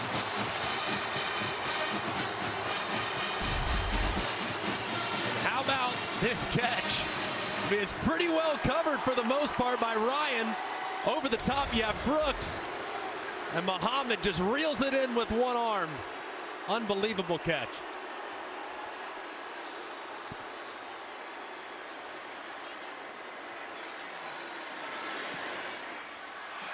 You know, Brian Kelly said to us the other day, he said, listen, A&M is young. I get it. We know the season they had, but they are so talented, and they can be really scary. You want to see talent? How about Moose Muhammad? It's like I said, I mean, it's perfect coverage. I mean, it's just not much more you can do defensively. But Muhammad just shields off Sage Ryan with his right arm and reels it in with his left. I mean, that's just ridiculous concentration. And how about the true freshman quarterback, Connor Wigman? In a season when everything has gone the other way, tonight he's making a little magic. And his father, of course, Muhsin Muhammad, the 2-time Pro Bowler, the NFL veteran with the Panthers and Bears for all those years. 18 years ago, he led the NFL in receiving yardage. And there is Wigman The big recruit made his way here from Bridgeland High. He was a great baseball prospect as well. And now the starting quarterback for this A&M team. You see how relaxed he's been all night. The composure in this spot. In a season that has seen 6 straight games in the SEC go the other way.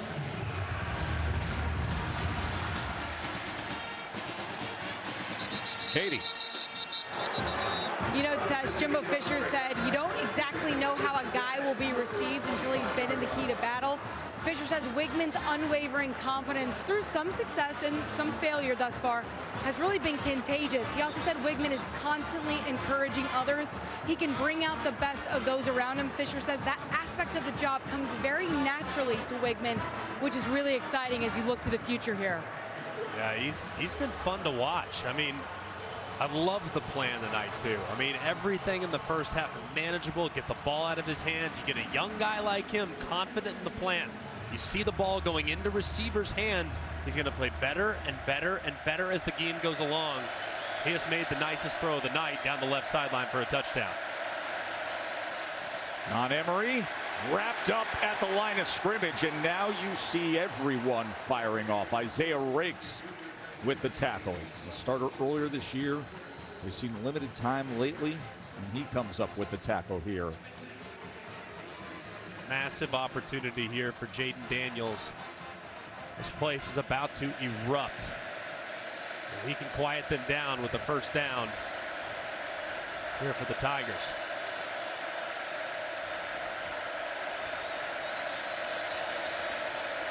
Daniels feeling the pressure again.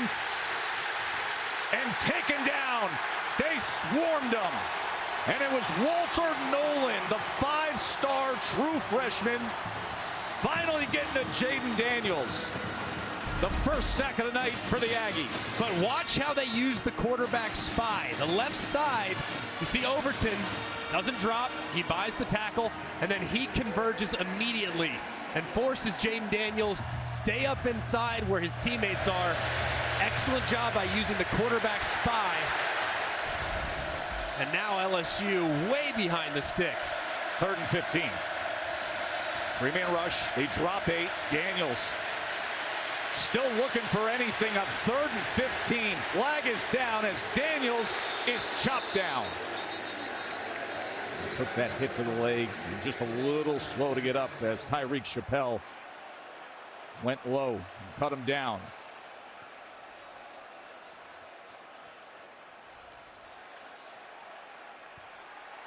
And this is against LSU.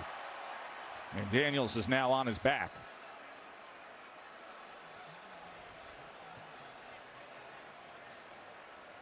So the LSU trainers quick to get out to Jaden Daniels. He has been the spark all season long. This is what happened at the end. And Chappelle took him down. And Daniels still down on the turf here at Kyle Field. Last few remaining playoff hopefuls, including one in front of us, trailing by 2 touchdowns in the 4th quarter. And Garrett Nussmeier has to come in on 3rd and 25 with the injury to Daniels as he goes to Kayshon Boutte, who is taken down easily as they go conservative. And there is Daniels. He was able to walk off, but he took that hit to the leg moments ago. Was able to walk off. Nothing noticeable about how he walked off either. So might be able to return to this game. And certainly hope for that young man he'll be able to. He's had a heck of a season. Nussmeier's a capable backup, though, and they're very confident in Nussmeier if he has to shoulder a heavy lift the rest of the way. That was the first 3 and out for LSU tonight. Bramblett onto punt as the umbrella drives this back to the 35-yard line. Moose Muhammad on the return had that sensational touchdown catch moments ago as a flag is down on the return back at the 38-yard line.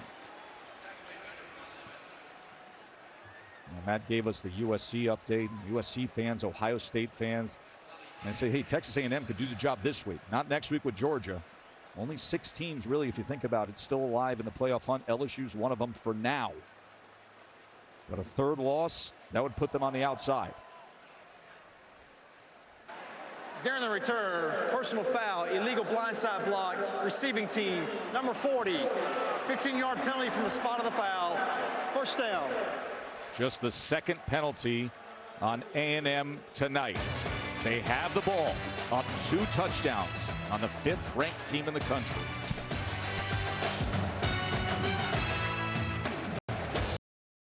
I'm a long snapper. I'm also the 12th man here, and this will be my last college football game. Each year, you have a different team. You have different teammates, learning to work with different people.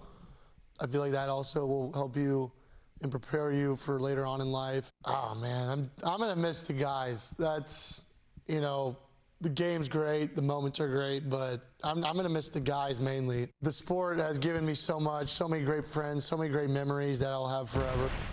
Yeah, Connor Choate, that is our player spotlight, brought to you by Royal Caribbean. And Greg, we spotlight Connor. Listen, obviously the season with A&M, this is the final game. This is probably the last time he ever plays the sport. Yeah, no, it's a special story. Obviously wearing 12 at Texas A&M, it means an awful lot. And, even as a kid from Southlake, and knowing that he's from Capel, I gotta tip my cap to that young man. He's had a great career, and obviously being from the Dallas-Fort Worth area, I understand what that Aggie network means, and clearly he does as well. A-Chain back in the game, 2nd and 7. Wigman trying to escape the pressure. He's brought down after a gain of a yard as he's taken down by Roy.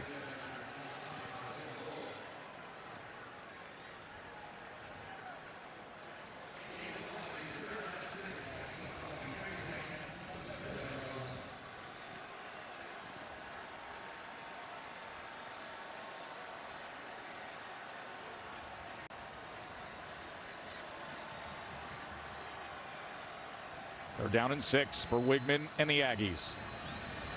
Here comes the pressure from LSU. They pick it up. Wigman downfield once more, and he gets it. And it's Muhammad again. Moose Muhammad has come up huge. From the one-handed touchdown catch to this for 39 yards. Wow. I mean, just an unbelievable catch from Moose Muhammad. It just feels like it's your day. I mean, so much has gone against the Aggies this year, so many difficult days. But man, everything seems to be aligning on the final Saturday of the regular season as Moose Muhammad on ball thrown way inside, somehow reaches his left arm in there and reels it in against great coverage. He's been targeted 5 times. He's got 5 catches for 94 yards and that thrilling touchdown. As A-Chain, who left the game earlier in this second half, Daniels came in, played well. He's back to action, and he has been sensational tonight. 142 yards and a touchdown. Just an unbelievable future for so many of these guys in College Station. I mean, Moose Muhammad's, of course, going to be a great player.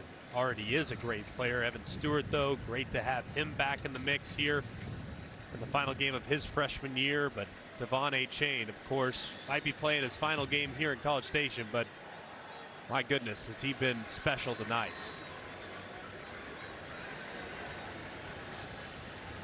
Second and 6. A-Chain, as he was met by Roy.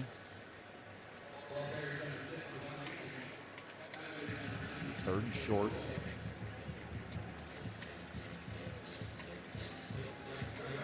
Jimbo looking into that play sheet.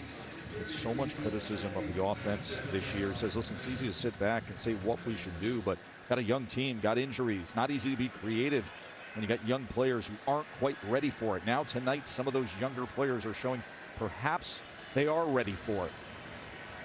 And he's got one of them with the true freshman quarterback, Connor Wigman. And a return of Devon A-Chain, who he can lean on. 3rd down and 3. A-Chain trying to get to the outside, and he does. And he spins free of Baskerville. Oh, what a night for A-Chain. First down, Aggies. I mean, this is what A-Chain could do. I mean, this is well defended at the line of scrimmage by LSU. There are 3, maybe 4 LSU Tigers that are in the backfield about to make A stop behind the line of scrimmage on short yardage situation, and didn't matter. A-Chain somehow finds a way to stop on a dime, get to the edge, and turn what was supposed to be a negative play into a huge gain. That is a career high now, 162 yards. A career high in which he was limited all week long. They didn't know until he got out there for warm-ups whether or not he could go. Left the game, has a slight limp, but just keeps fighting and fighting and showing you his character on a season like this, when he's been encouraging guys even when he's been out, when he didn't tap out, when he didn't just come in for a soft landing. He said, I want to get back in for one last game. First and goal.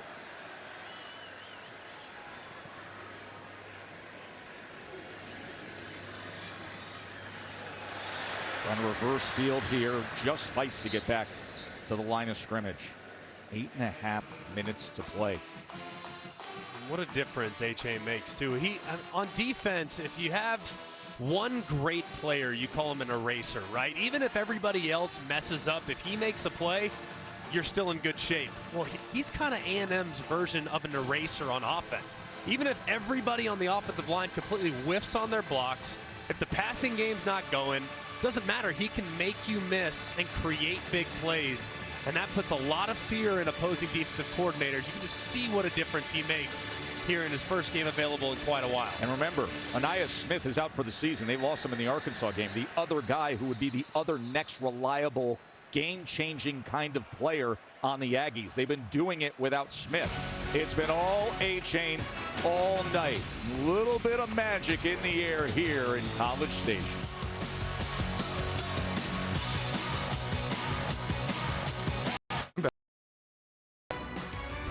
ESPN College Football Primetime is presented by Subway. Try the all-new Subway Series menu. Your pick of 12 irresistible subs.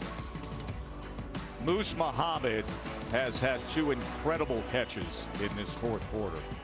Devon A-Chain has been working hard, grinding with the running yards. And now the Aggies want more. And here he goes for it and gets it. A-Chain again.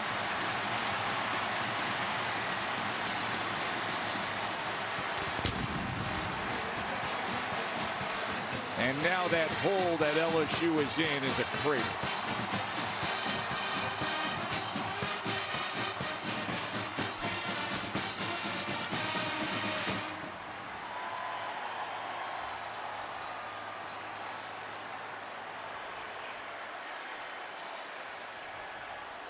A week from now, Brian Kelly's going to look up at a scoreboard like that, and it's going to say #1 George on it. And right now, it's 21 unanswered points by A&M. It's a thing of beauty. You get the kick out block by Robinson.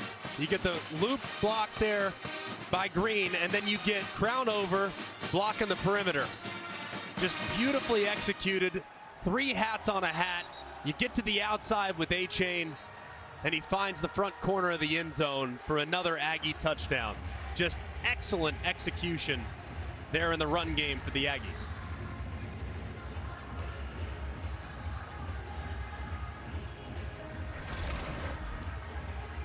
I don't think a lot of people expected this kind of a scene here from A&M after the season they had. 6 straight losses against SEC rivals. And instead of putting this thing in reverse, they come out and fight tonight with veteran leadership and then a mix of extremely talented freshmen that are coming into their own. I point out Layden Robinson, the veteran right guard, who cleared the way. He's the one guy that's been in his spot all season long.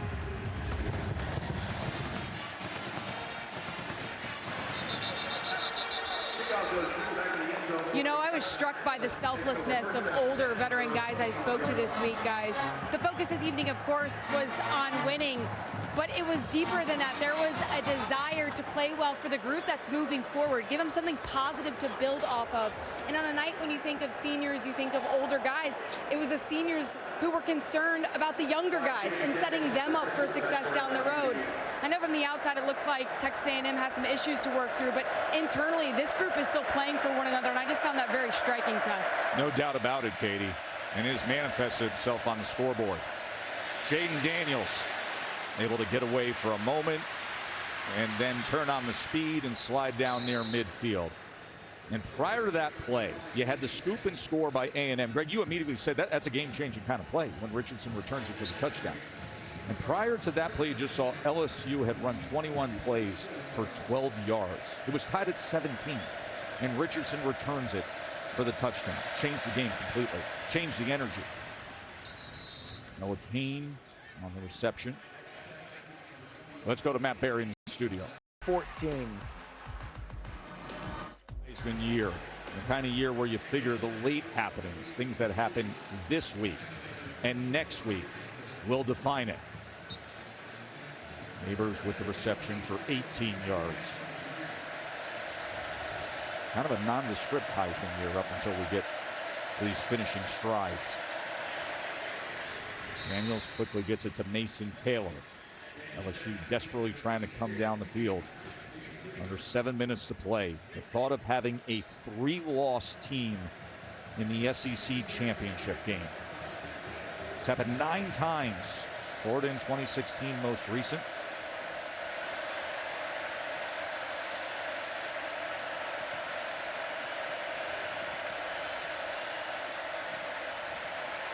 Daniels somehow able to get free, keep his balance inside the 5-yard line for 1st and goal. He is slithery. Tell you what, this has been a really nice drive orchestrated by LSU and Jaden Daniels. Game not over yet in their eyes. Not at all. Emery straight ahead for a touchdown. They wasted no time coming right down the field to score the touchdown. John Emery, as he has 3 on the night. We're going to go for 2. Only took a minute 25.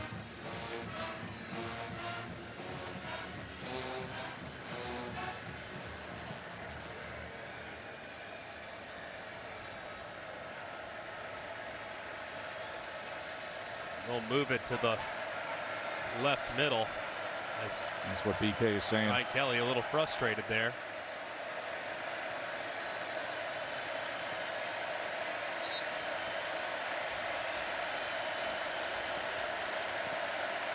They roll Jaden Daniels to his right again. This look, you certainly could.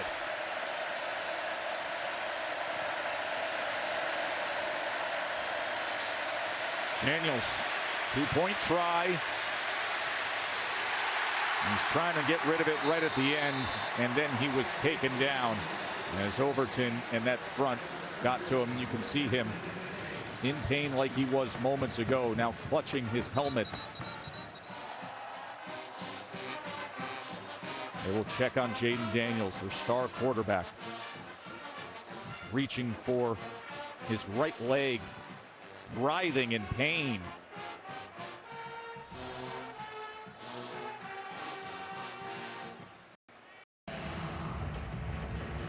Well, who didn't see that coming? 1-10 South Florida. I mean, come on.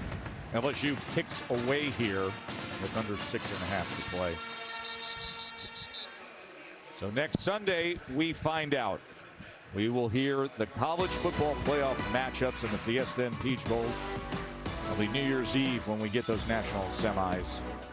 And we will unveil the New Year's Six Bowl games. It all begins noon Eastern on ESPN. And if this score holds up, we are whittling it down. The teams that realistically have a chance to hear their name called, Greg. And so many people are probably clamoring, saying, well, there's going to be teams that can find a way in. If Clemson goes out next week and dominates, right, do they still have a chance? Does Alabama have a chance? I just don't see it. I think there's 5 teams that can realistically make the college football playoff if this result holds. A-Chain is swarmed. Obviously, Georgia and Michigan.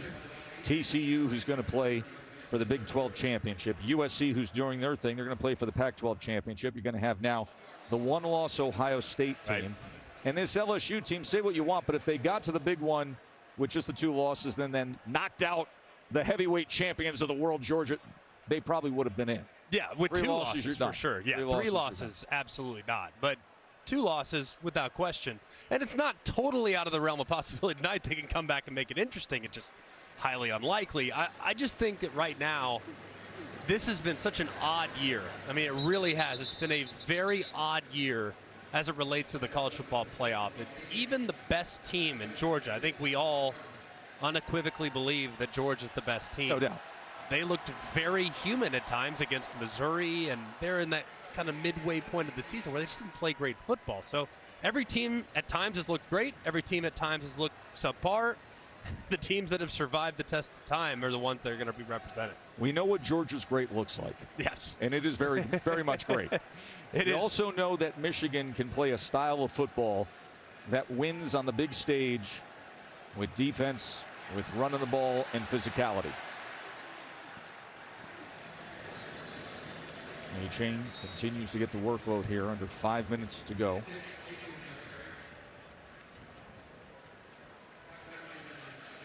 Now, obviously, punted away here. LSU is going to have to go hyper speed again, but a good job by LSU's defense stepping up and forcing the 3 and out from Texas A&M to give them a chance.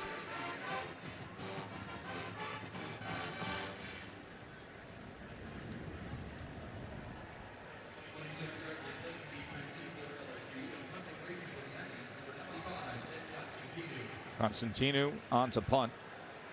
A&M's offense has been consistent tonight. Had only 7 different players touch the ball. This is not a good punt. See if it takes a good bounce, as it does for A&M. That might have gotten tipped.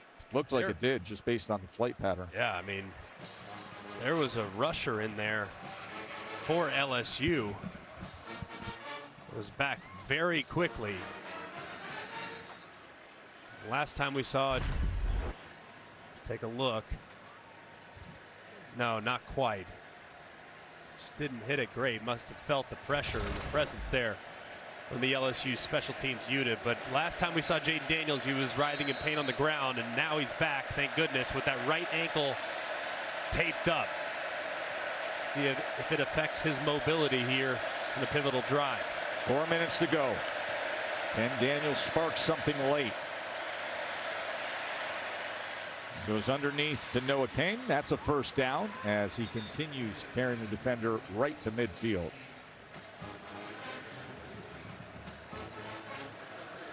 Trailing by 15. Clock running under 4 minutes.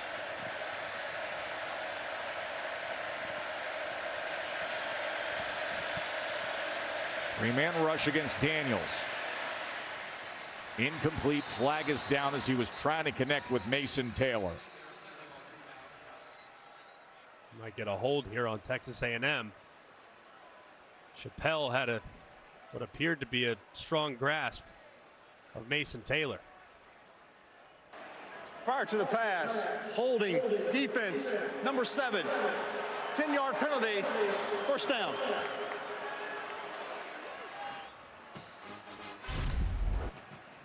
You'll see right there just a hold on Jenkins. Thought it was Mason Taylor, excuse me, but it was Jenkins on the outside, the perimeter to the left.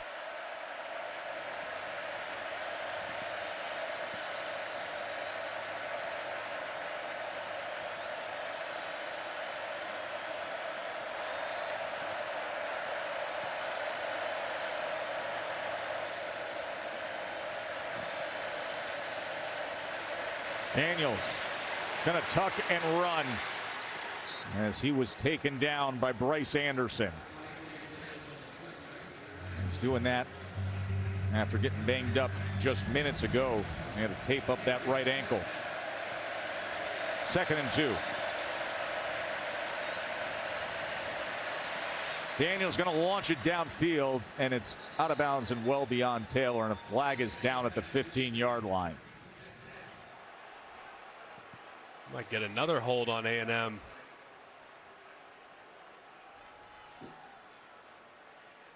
It's like the jersey was getting tugged of Malik Prior Neighbors. to the pass, holding, defense, number 17, 10-yard penalty, automatic first down. And Malik Neighbors trying to release inside, working against Jalen Jones. As you see that left arm just grabbing the jersey or the undershirt there. Pretty obvious call there for the official. It's twice now. Aggies have tugged on the jersey a little too long.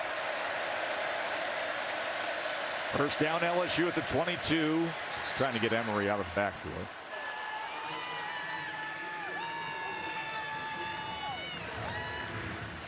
The SEC West Division champs.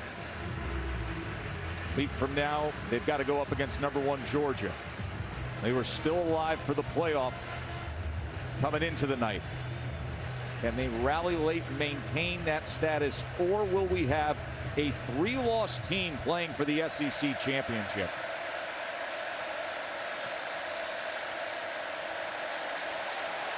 And there was some movement up front with Mason Taylor, the tight end.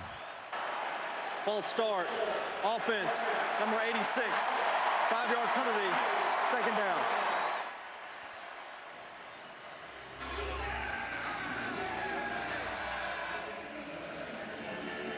Taylor just trying to time up that snap, get a little momentum going. Fortunately, a little too eager to get the play started.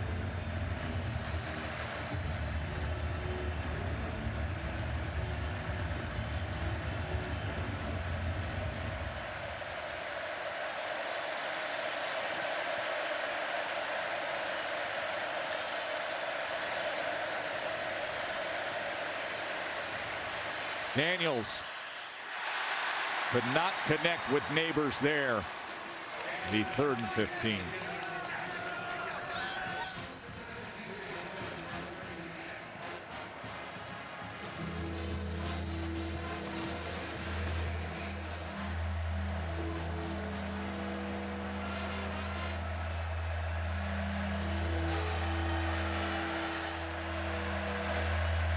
$93,578. They want to finish a disappointing season with a celebration. Will the Aggies get it? 3rd and 15.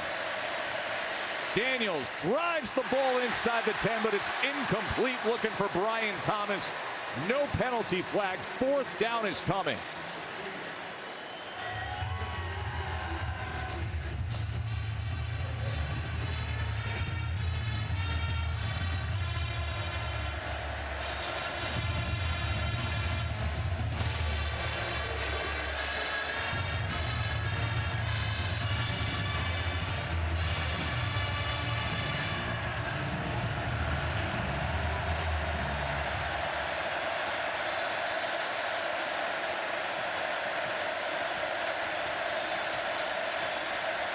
To stay alive. 4th down, Daniels to the end zone. Corner of the end zone, incomplete. Jaray Jenkins gave it his best shot. And the Aggies will take the ball. Rolling on the field is an incomplete pass. Man, it was so close. It was a great look for LSU. Did look like Jenkins kind of secured the catch. Does he get a foot down? But as you see, as he goes to the ground, the ball comes free, and you have to be able to maintain control all the way through the catch. So really close call in the back of the end zone. Let's bring in longtime SEC referee and our rules expert, Matt Austin. Where do your eyes go here, Matt? Well, I tend to agree with Greg on this one. Incomplete pass is under video review. The receiver, the first decision that the replay official has to make is this an upright receiver, or is he going to the ground in the act of making the catch? He catches the ball with both feet on the ground, but he's hit immediately. If he's considered an upright receiver, then he doesn't have to survive the ground. It would be a touchdown. If you consider him going to the ground as part of the catch, it's an incomplete pass because he didn't survive the ground. So this is totally in the hands of the replay official. The fact that he takes 2 more strides, does that in any way define him as upright or going to the ground? These next 2 steps right here and there, Matt. Well, at the time of the second step, the ball's already coming out, in my opinion. So I don't think that would come into play. But if I'm in the replay official seat here, I'm going to call this an incomplete pass. Yeah, and of course, it always has to be indisputable video evidence beyond all doubt to overturn. If the play was called a touchdown on the field, it might stand. But since it was called an incompletion on the field, it might stand as a result of that as well. Really doesn't appear to me as if he completely maintained possession all the way through. Now, the upright receiver versus falling down receiver, that I can see the gray area, but to me, I just don't think there's enough evidence to overturn, so I would say that the call stands. After video review, the ruling on the field of an incomplete pass stands. And with that, A&M gets it with 2:37 to play. Tyreek Chappelle, the defensive back, who came in hard against Jaray Jenkins. Well, it's not totally over yet. Still 3 timeouts for LSU. A great job of preserving those timeouts for when their defense is on the field in a gotta-have-it situation. So not totally done just yet, but obviously in dire straits. And in order to give yourself a chance, you obviously have to have a 3 and out.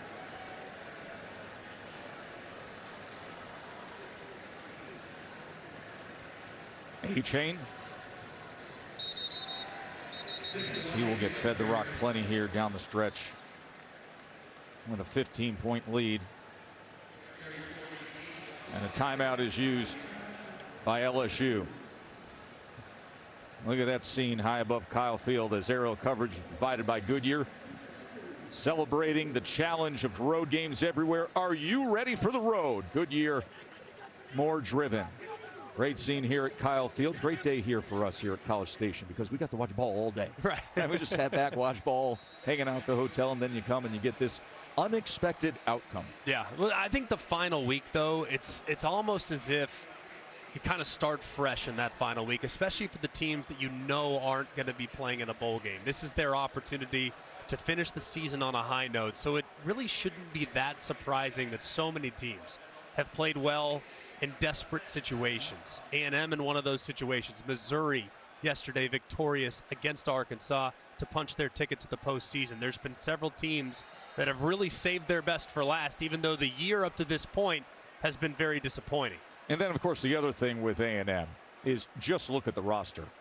And you be the judge as Perkins comes darting in for the tackle for loss. Because there are a lot of teams with a number next to their name that would trade rosters with A&M immediately.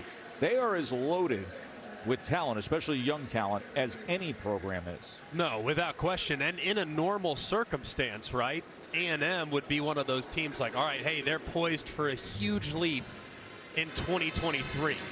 I still think they're poised for a huge leap because they don't feel like a team that's 4-8 or 5-7. The roster is just so much better than that.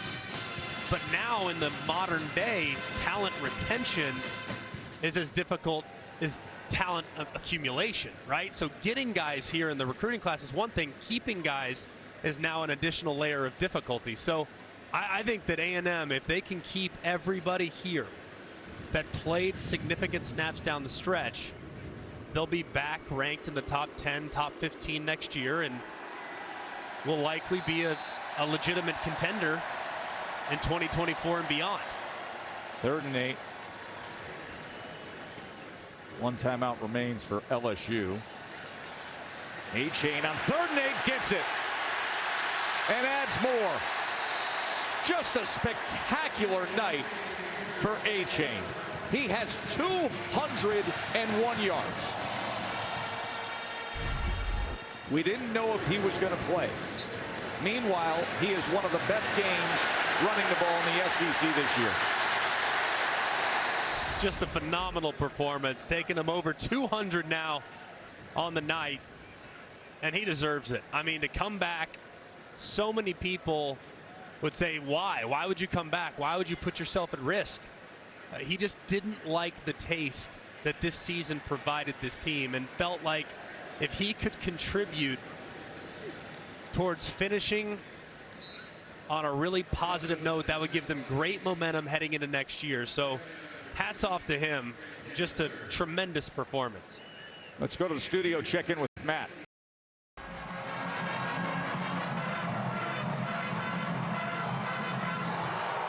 Talk me into it.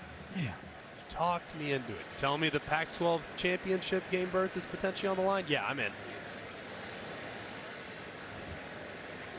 As we count down the final minute here, and Brian Kelly's going to be headed to the SEC championship game with a 3-loss team in what has been just a sensational coaching job by BK and his staff.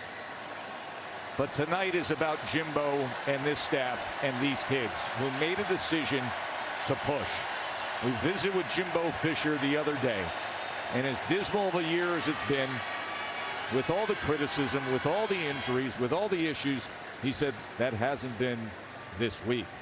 We have kids who want to win. We have kids who want to perform. There is urgency to send this season off in the right way. And what a way to do it, by defeating the number 5 team in the country. And for Connor Choate, the 12th man, his final football game. The famed 12th man, the 4th most games played with that number 12 jersey. These fans have had such a long year, and they're ready to celebrate.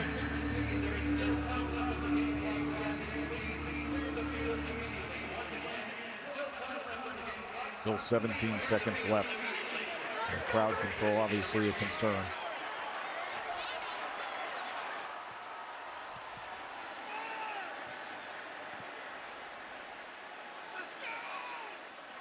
You can point to A-Chain and say, acted like a veteran star tonight, carried the team, but there were critical moments, Greg. There was the Richardson scoop and score. There were the sensational one-hand catches by Moose Muhammad, and there was spirited play throughout.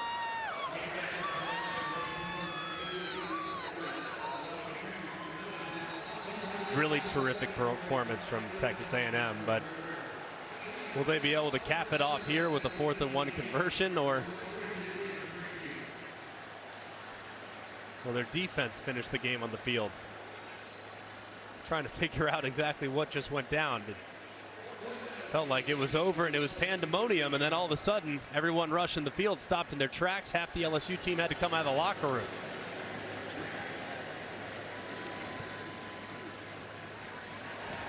That'll cap it.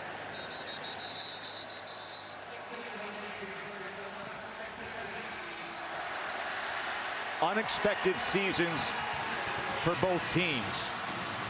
A&M started the year number 6 in the country. It went south. LSU came here number 5 in the country. A&M had other plans. A-Chain rushed for 215 yards. Let's go down to the field to Katie George. Thanks, Taz. Jimbo, I know that you and your team have weathered many ups and downs this season, but what does that kind of performance tell you about your group? Listen, we haven't got the results we wanted. But I always say adversity reveals your character. And our kids, no matter what the circumstance, we practiced hard every day. We came to play every day.